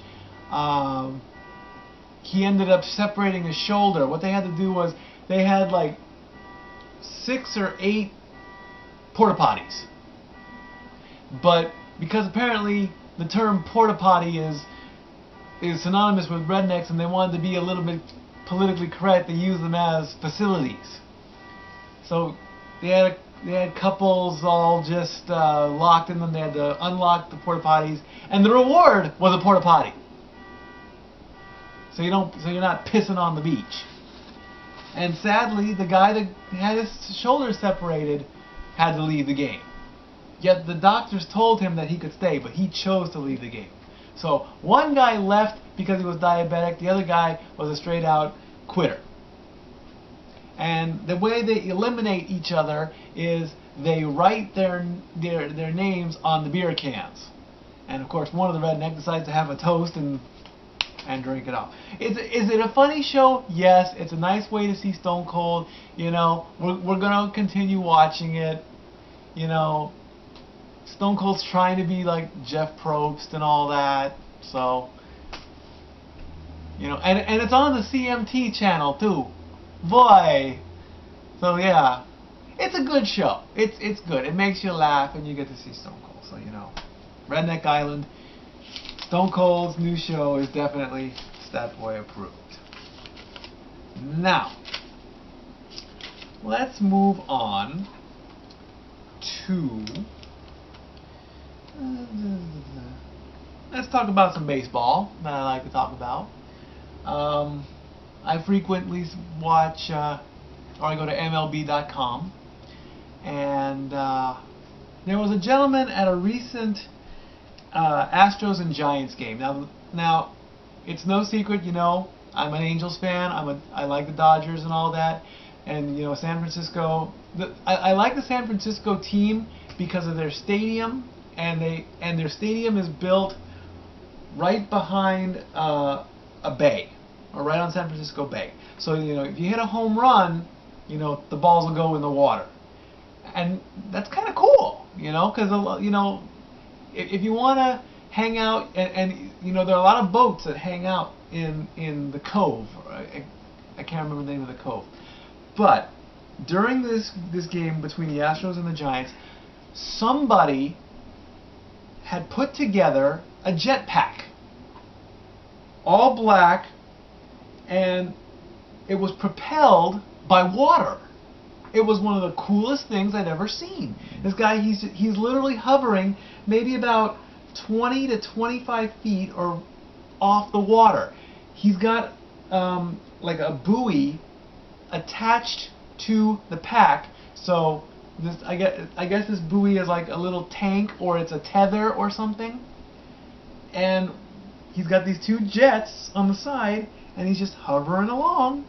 And the commentators actually got wind of it, and the director of the game, he's flipping between the action of the game and this guy just cruising along in the bay. And the commentators are like, well, he's just trying to get a free game, and the next thing you know, he starts going up a little bit, and the technology in that is quite fascinating. So, you know, go on YouTube, if it's still up on MLB.com, check out that video because it's a pretty cool shot of a guy in a jetpack powered by water. Very cool. Another video that caught my eye, and this is like, what the hell are you watching this for? The pitcher's name is Chris Perez.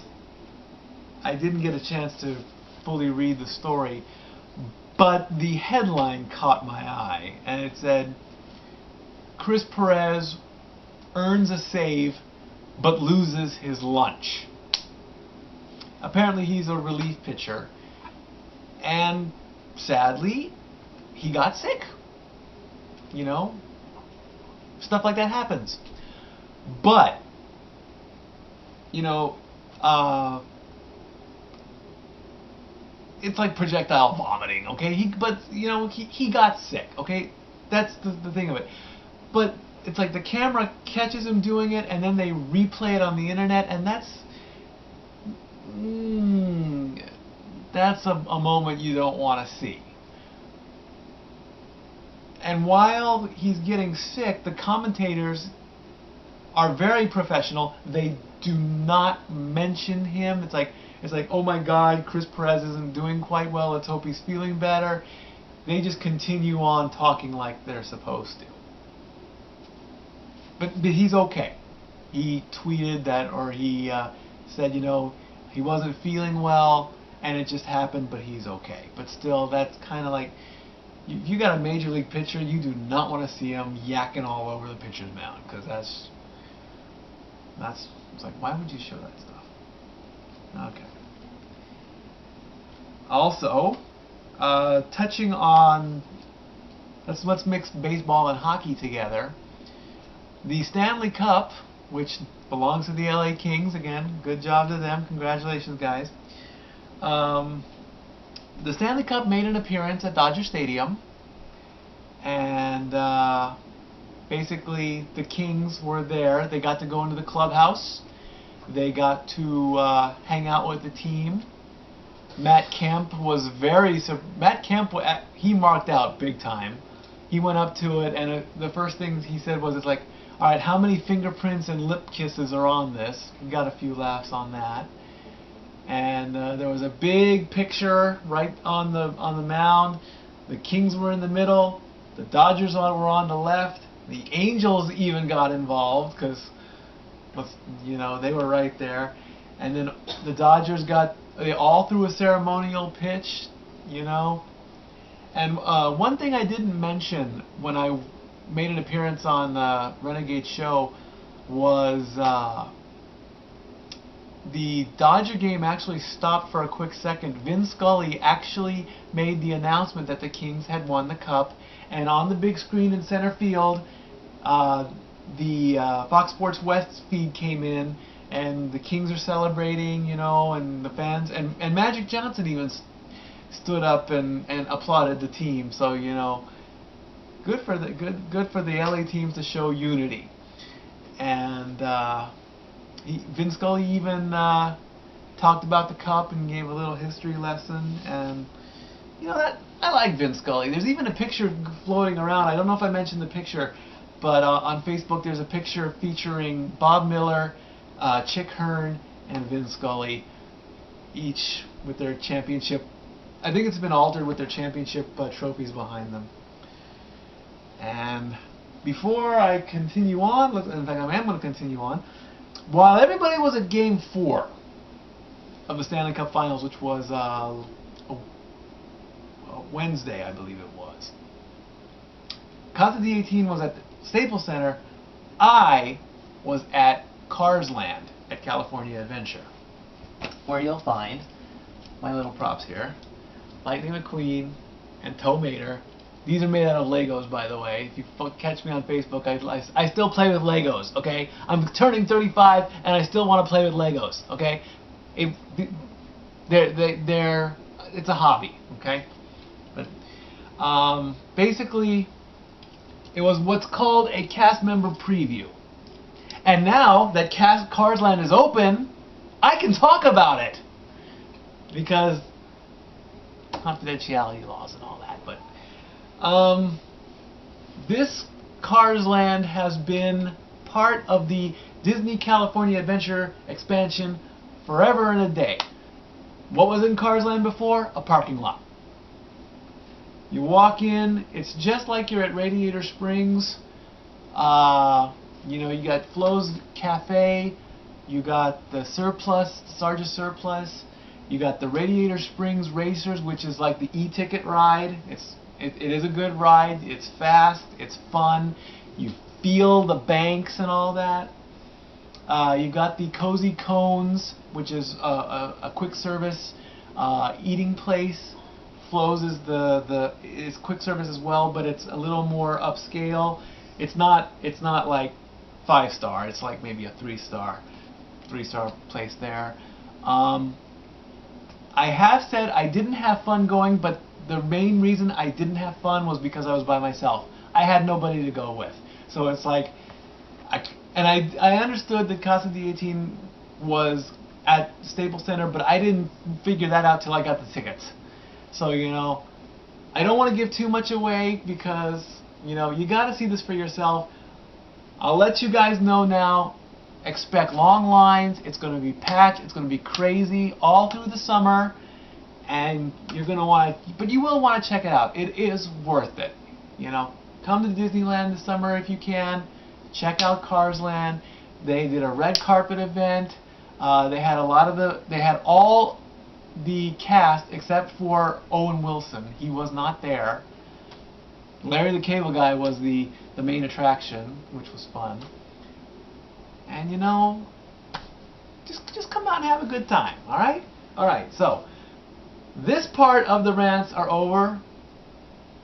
Now, I'm going to take a quick little break, and then we're going to get into the good stuff. We're going to talk about Monday Night Raw, and I'm going to give you my predictions for the pay-per-view this weekend. Stay tuned.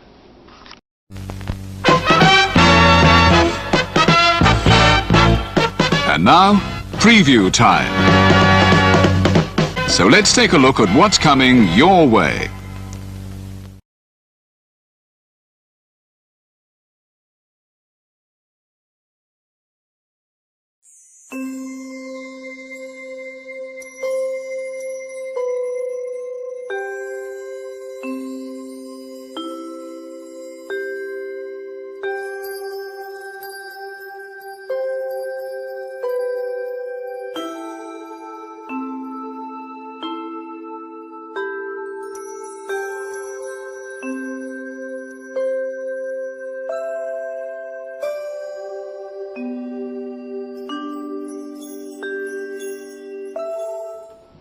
Alright, my internet fans, we're back here. This is part 2 of my 50th episode, and now we're going to talk some wrestling. Mainly, what happened on Monday Night Raw, and what I think is going to happen at No Way Out this Sunday. Sunday. Now, the big news from Monday Night Raw is that the chairman of the board is back. Vince McMahon came back, and he basically gave John Laurinaitis a job evaluation. And the major points were Brock Lesnar and The Big Show. And of course, Vince is berating The Big Show, saying that he hasn't produced since 1999. And Vince pretty much laid down an ultimatum saying, if you do not impress me, I'm going to fire you. So he's making matches left and right. Didn't really care for the matches, you know. Sheamus had a match. Big deal there. CM Punk and AJ against Kane and Daniel Bryan. Yeah, there's a match, yeah. That is such a... Brodus Clay was suspended for the night, you know. That sucked. But so then we let's quickly fast forward here. And Vince got rid of the scooter, which was a good thing. And so we come back at the end of the show, and Vince is about to give his he say those two magic words, "You're fired." And so then the Big Show comes out, and he pretty much explains that thanks to this new contract, he doesn't have to be entertaining. He doesn't have to make the fans smile. He doesn't have to go out and do movies. He wants to be a snarling, vicious, tough giant. Just plowing through everybody, you know, and he doesn't care. John Cena comes out, and he says, really? Well, I'm going to take this giant and I'm going to put him in his place, you know, and they start to argue whatever. And next thing you know, Big Show goes for the weapon of mass destruction, and he clocks Vince, which brings up the, hey Renegade, you want to tell him or should I do it? Vince, you got knocked the fuck out! Laurinaitis is screaming at Big Show to get out of the ring. And now Vince is going to be at No Way Out, suffering from concussion-like symptoms. And in the match between Big Show and Cena in a steel cage, pretty much if Big Show loses, Laurinaitis is gone, which will probably be a blessing. During the glorified handicap match with Punk and AJ against Bryan and Kane, AJ gets tagged in, and she's now, first off, AJ is 25 years old. She looks a lot younger, but she is 25. She's a cute 25-year-old. And of course, she's playing the whole I love CM Punk crazy gimmick. She's in the ring with Kane, and at this point, I'm waiting for the, you know, don't hurt me, fall on my ass, monster scared thing. Instead, she starts skipping around Kane like he's a maypole. And it's like, okay. Next thing you know, she jumps in Kane's arms, and she plants one on him. And I mean, it's not just it's a good old-fashioned, you know, tonsil hockey, tongue hockey type whatever.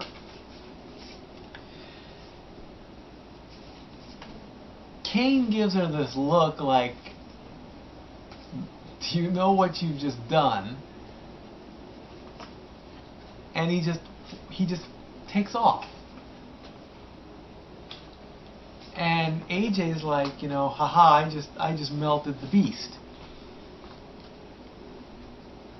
Bryan comes in, gets taken out with the Savage elbow drop, and AJ and Punk win. I would have liked to have seen AJ actually gone up and hit the elbow drop. That would have been a maybe a funnier finish. But that probably would have been almost a giveaway from what might happen at the pay-per-view, which I will talk about in a bit. Then next thing you know, AJ's sitting in the ring, Indian style, like Punk does. You know, storyline-wise, Punk doesn't want anything to do with AJ. Bryan is teasing at AJ and Caitlyn and whatnot, and of course Kane wants nothing to do with AJ. So it's like, you know, where is she going with this? I'm totally stumped. In the back, the Funkettes, or the Funkadactyls, or whatever they're called, Cameron and Naomi, they come up to Vince, and one of my big problems with Cameron and Naomi is that the good majority of their costume, it's always the red costume. Very rarely I've seen them 2 or 3 times out of maybe 30 or 40 times with other costumes, but it's mostly the red costume, which, don't get me wrong, isn't bad, but a little bit of change wouldn't hurt nothing. They come up and they're, you know, crying and whatever that, you know, Brodus Clay isn't on the show, and, you know, they try and work their womanly magic on Vince, and next thing you know, they're all dancing and grooving and whatnot, which brings in Zack Ryder with this, you know, he goes woo woo woo, you know it, and Zack is just standing there like, I was waiting for Zack to say, "Are you serious, bro?" Instead, he went on Twitter and he said, you know, the Vince knows my catchphrase, and it's like, oh, that's cool. So those major points were of Raw. There was also a mixed tag match with Santino and Layla against Beth and Ricardo. And it's like, why? Basically, Alberto Del Rio has been put out of action with a concussion, so now Ricardo is taking over, which is okay, you know. He's a talented worker.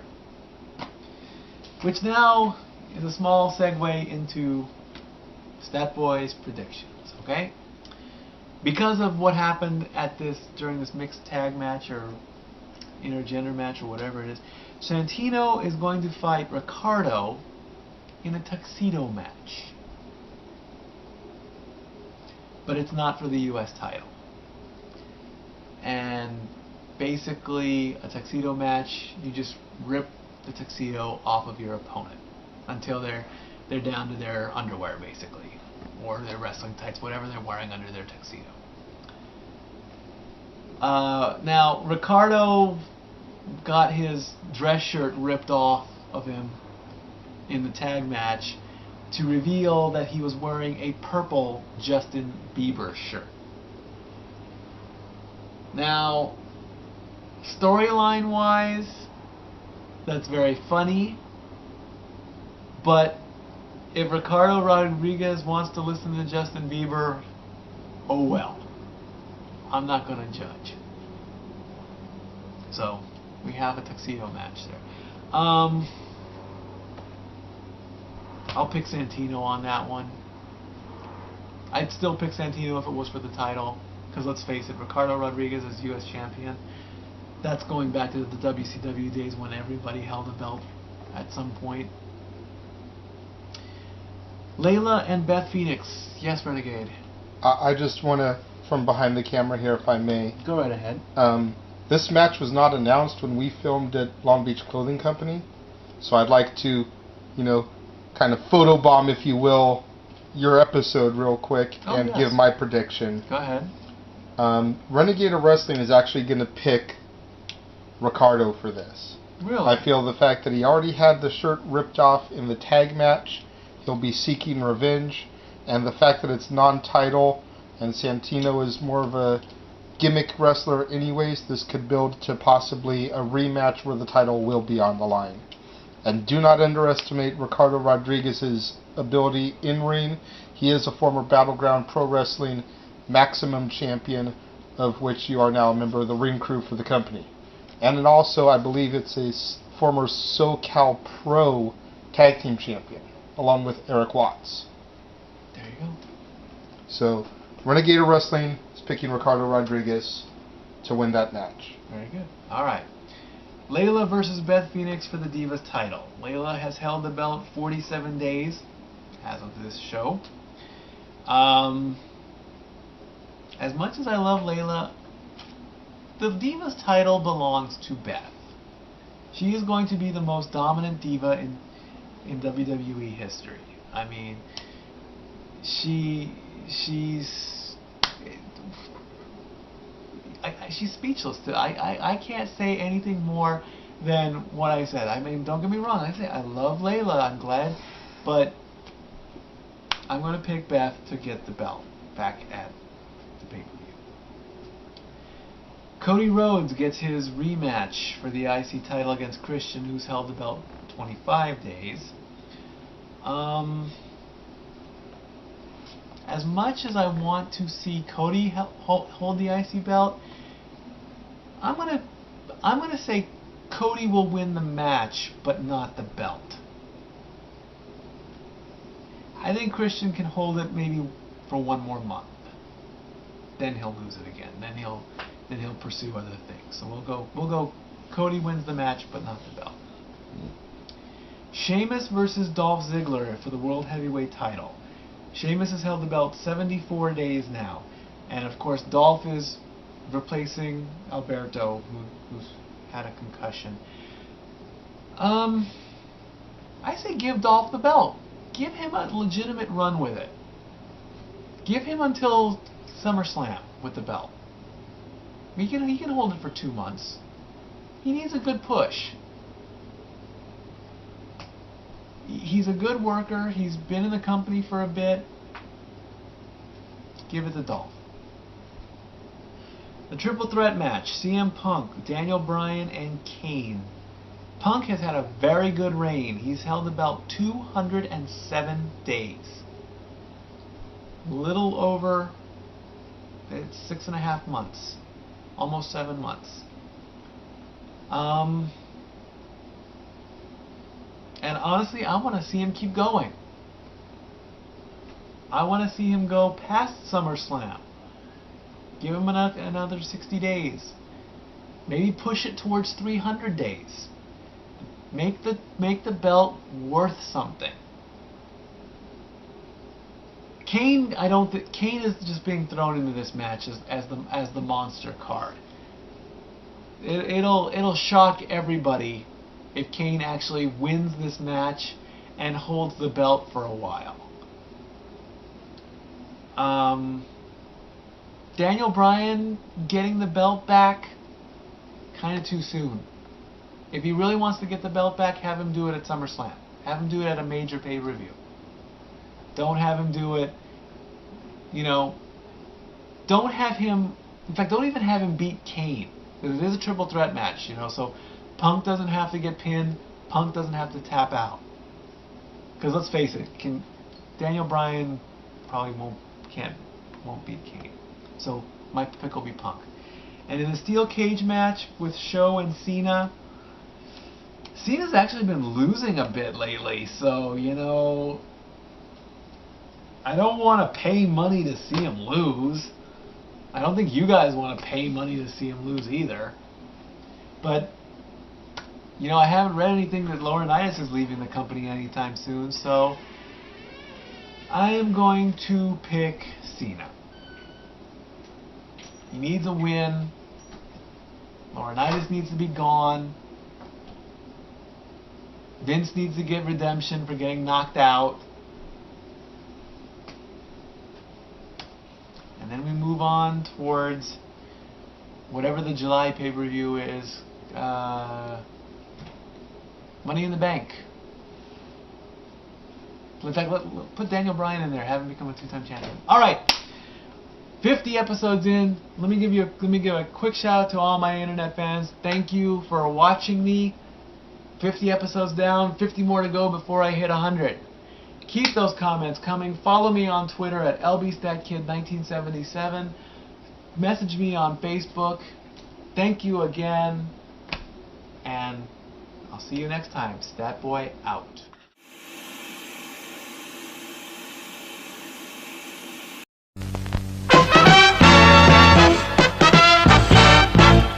And now, preview time. So let's take a look at what's coming your way.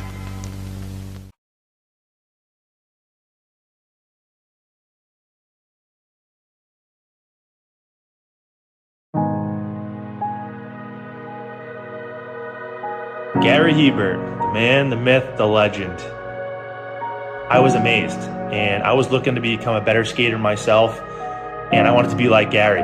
When you look at a guy like this, he's one of the most talented people in his profession, he's been given gifts by God. It can get frustrating at times when you're trying things that, that maybe don't come as quickly to you as other things. And, you never really felt that sense of frustration with Gary. It was always about improvement and positive reinforcement. Was it really the end? Was that head injury really the end? God has called Gary to continue to be a blessing to others and to be a passionate example. My name is Gary Hebert, and this is the World Academy of Hockey, otherwise known as the Inside Edge. I would recommend anybody that have a chance to come to his hockey school. I think it'd be well worth it. It'd be rewarding to all the kids and anyone coaches, from whether it's an adult, a professional player, to a little kid like a mite or a squirt.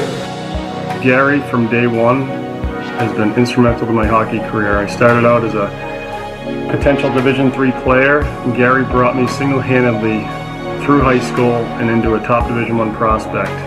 I owe it all to Gary, the biggest legend on and off ice there's ever been. Listen, watch, learn, be confident, and have faith.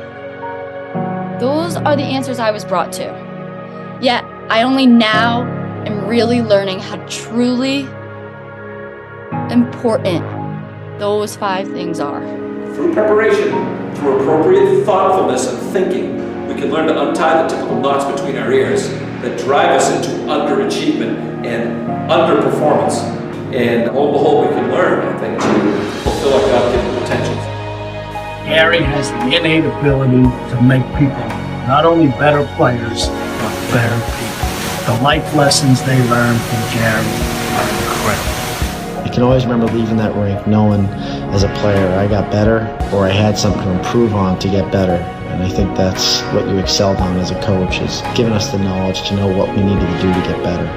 There's coaches who know the game, but can you communicate and create passion in your kids and in your players? And Gary's able to do that. Gary's got great knowledge and great hands, but more importantly, his ability to connect with people and care for them. His communication skills, to me, really stand out and separate him, and that's why he's one of the best, in the world. Gary's a legend. He's a special man.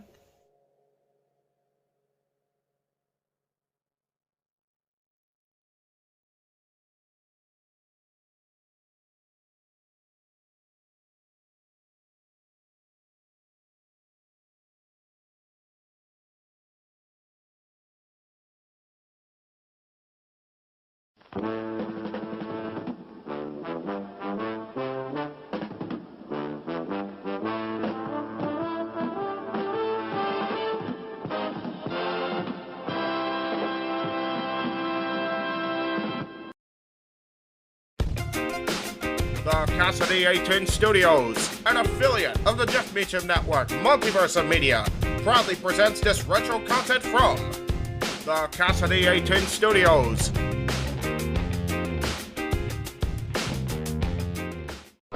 This is James Morgan, NWA and Mach 1 Wrestling Superstar. This is Chris Masters, the Masterpiece. This is Downtown Bruno. This is Eric Watts from WWE Tough Enough. Mikey Nova. Hey, what's up? This your boy, Sean Black. This is Jess Bella from Santino Brothers. Gorgeous Joey Chaos. Yo, monkeys, it's me, DDP, Diamond Dallas Page, and you are watching Dads on Wrestling. It's the Dads on Wrestling. Dads on Wrestling. Dads on Wrestling. On YouTube. This week on YouTube. On YouTube. On YouTube. On YouTube. Now stay tuned or you will feel the bang!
installment of Dads on Wrestling. I am Renegade Wrestling J.J. Williams.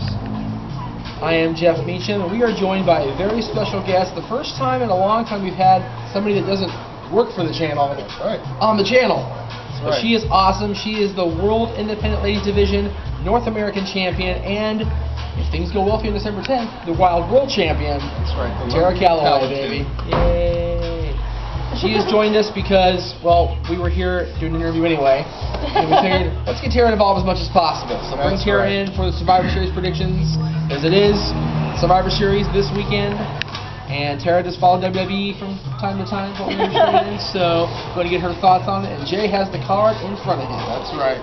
First match we're going to talk about is we can't really go from low importance to high importance on this card because every match is either an important match or a title match. Exactly. So we'll just start at the top and work our way down. We got Alberto Del Rio defending the WWE Championship against CM Punk. Who do you root for? Sucks. I know who I'm rooting for. I love Alberto. I have nothing against Alberto, but I think Punk's time has come to get that run that he should have had back in June. Okay. So I'm going to go for CM Punk in this. You're a Del Rio fan? I am a Del Rio fan. Awesome. I think he deserves his time to shine. Well, what about the whole Punk being screwed over so many times with the championship and everything? Do you think Punk is ready to take back what he thinks is his? Well, I mean, I guess. I don't know. I see Del Rio needing the push more than Punk does. Definitely. So I think Del Rio. That's what the belt's supposed to be. It's supposed to get you to that point. Well, that's the whole thing. A lot of times they say the belt doesn't make the guy makes the belt. And right now we need a long-term champion. Yeah. We need a guy that is stable. That isn't. The title change has more than the TNA Knockouts title. It seems like, and we all know about that one, don't we? I'm going with Alberto. I gotta agree with Tara. I'm going with Alberto. You know, not necessarily because I like him more than Punk, because I think that, like Tara said, he needs that good stability, even going to, say, the Rumble before he loses the championship. Otherwise, the title once again becomes another prop, which I hate props. So. Okay, fair enough. The next title on the line is the World Heavyweight Championship. Mark Henry defending against the Big Show. Now, I've been saying for a while now, although I didn't support Mark Henry's heel turn in the beginning, and some of our fans pointed that out to me online, ever since he has started this Hall of Fame push to the title and then captured the belt, I think Mark Henry needs to keep this momentum rolling, otherwise the entire turn was for nothing. So I honestly feel that Mark Henry will keep the belt in this match. I don't know necessarily if he'll win. There could be a disqualification. I'm even thinking Kane may be coming back soon. There haven't really been any hints or teasers on it, but he was the next person put in the Hall of Fame after Big Show. Well, you and I have talked about this a couple of times, Jay. Sorry to talk over you. Oh, you're fine. There could be a four-way in the future. Yes. Mark Henry, Big Show, Kane, and the return of where the hell has he been? The Undertaker. Very true. Maybe at Mania, or maybe at Rumble, even. Possibly. Get Undertaker pushing toward Mania and getting toward whoever he's going to face for his 20th victory. It would definitely be an interesting dichotomy because you've got the Brothers of Destruction. Then you had Taker and Big Show as a tag team for a minute there. The Unholy Union, I believe they were. The Unholy Alliance, yes, sir. And then you got Mark Henry, the odd man out. And then you also had Big Show and King were tag team champions as well, 2 times. So, like I said, I think Mark Henry will keep the belt. I'm not for certain if he'll get the W, maybe a disqualification, but he'll definitely leave the show as champion. I agree. Mark Henry will walk out as champion, but I'm going to take a shady way out and not say how, because I honestly don't know. But the question is, where does Tara stand on this? As much as I love Big Show, as much as I wish Big Show would get a push, because I think he's kind of coming towards the end of his time. Definitely. And Mark Henry, this also is, Mark Henry's big thing. And it is also towards the end of his time, because he's he's one of the veterans in the locker room as well. Yeah. I do think Mark Henry will keep the title. All right, so we're all in agreement there. Yeah. Next match, JJ. This next match is a little bit tricky because according to the SmackDown spoilers, it's going to be one opponent. Right. And according to WWE.com, it's going to be a different opponent. Well, but either way, Dolph Ziggler is having to pull double duty again on Sunday. So the first way we're going to call this is the way the spoilers say it, and that's going to be Dolph Ziggler defending the United States Championship against Zack Ryder at Madison Square Garden. his in home. New York. Yeah, exactly. If that is in fact the way this match is going to go, I'm going with Zack Ryder. As am I. It's about time he gets a legitimate championship. So we're all going with Zack. We got to keep in mind, SmackDown airs Friday. This announcement of Dolph Ziggler versus the other guy we're going to talk about in a second here has been announced either today or last night. Whatever it was. And SmackDown airs in 2 days. We're not supposed to know what's going on SmackDown. We're supposed to not read the internet. We're supposed to be ignorant. So it could change in 2 days. This is very true. On Friday. But if That's it's not the curse of pre-tapes. Yeah. WWE knows all about pre-tape and problems. But if it's not Zack Ryder, it will be John Morrison challenging for the United States Championship. And or as Zack- I called him on Twitter today, to Zack Ryder, Job Morrison. Zack said it this morning on Twitter, hashtag makes no sense. Yeah. John's been jobbing for 3 months, gets one fluke victory over Dolph, and all of a sudden he's number one contender? I don't think so. I've got nothing against John Morrison. I don't either. Actually, I'm a big fan of him. But Perfect I song. do not think He's going to throw him off. I do not Don't think that throw him John off. Morrison is going to come out of the and take the championship. Really? Even in Long Beach Clothing, we cannot escape the song from WrestleMania or from the World Series this year. That's Baseball right. playoffs. Or any pay-per-view. Any pay-per-view. I know. It's every pay-per-view now. Every taping we do. But in any event, I got to go with Dolph if it is indeed John Morrison. Me too.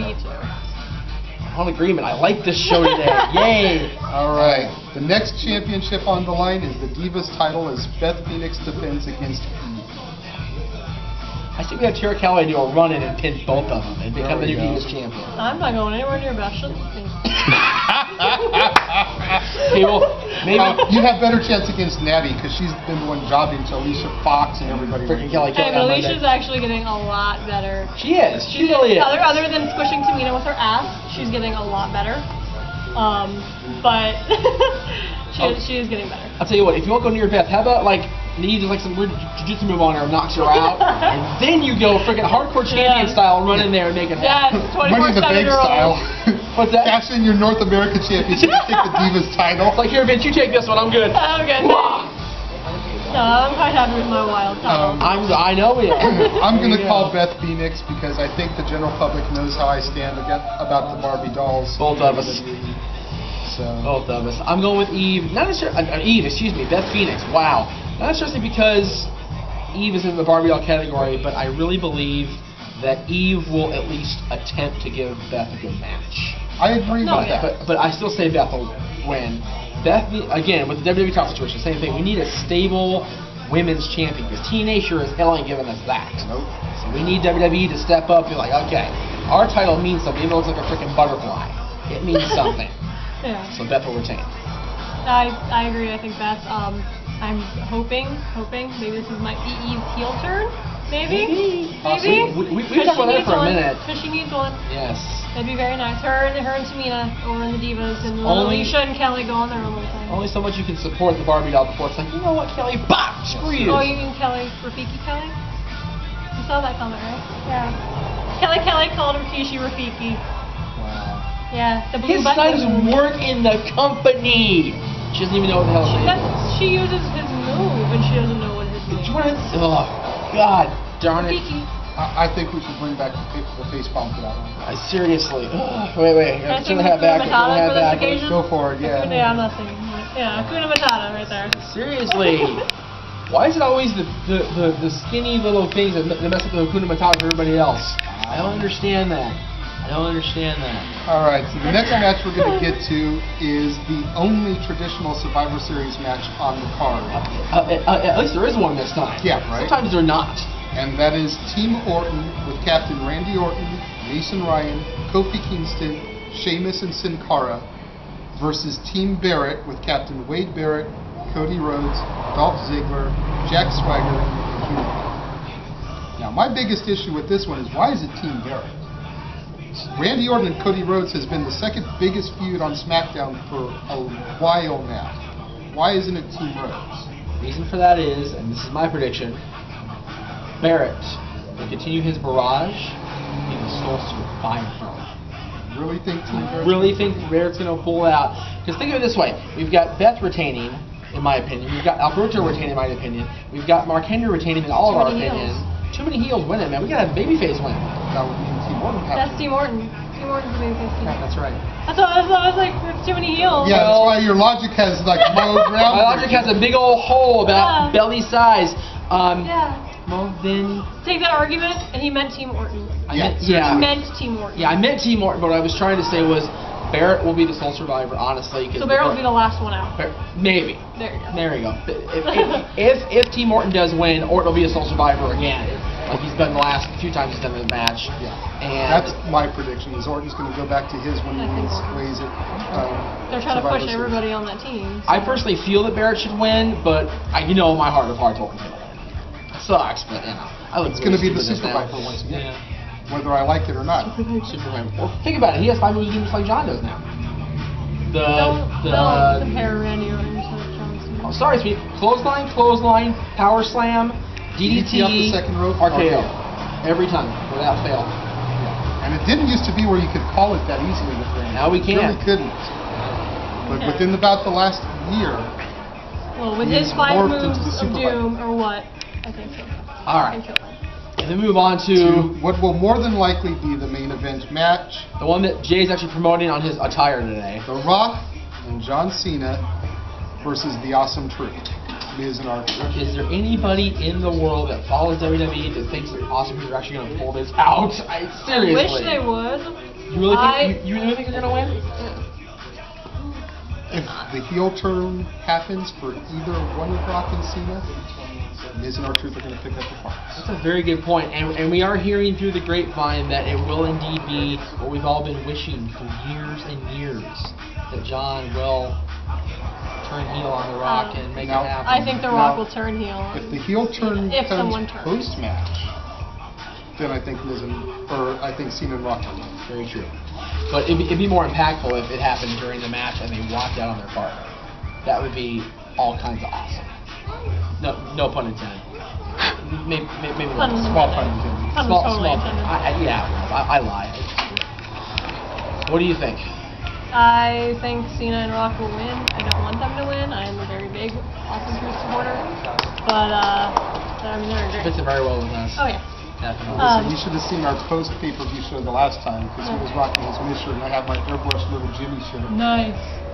Perfect. We were mad. Yes, we were. We were mad at Cena. No, that was after Hell in a Cell or after the one where Cena regained the title? I think it was one after the title was regained. See, we were mad. But in any event, Rock and Cena. We have made our predictions for this month's Survivor Series pay-per-view. What do you guys out there in the internet land think? Post comments. Let us know who you think is going to win. Let us know what you thought about Tara Calloway. That's right. The North American champion. Where can they find you on the web? Here everywhere. In the store on December 10th. On December 10th. One of either 3 or 6 warriors, depending on when we freaking get this organized. To be doing an autograph signing to promote your match against Winter. Yeah. That's very true. She's facing Winter for the Wild Championship on December 10th, baby. Just down the street, actually. Down Carson a little bit. That's right. Awesome. Make sure you guys are here for that. Check out Tara Calloway on Facebook and Twitter. I'm going to. You know who we are, and we'll see you next time.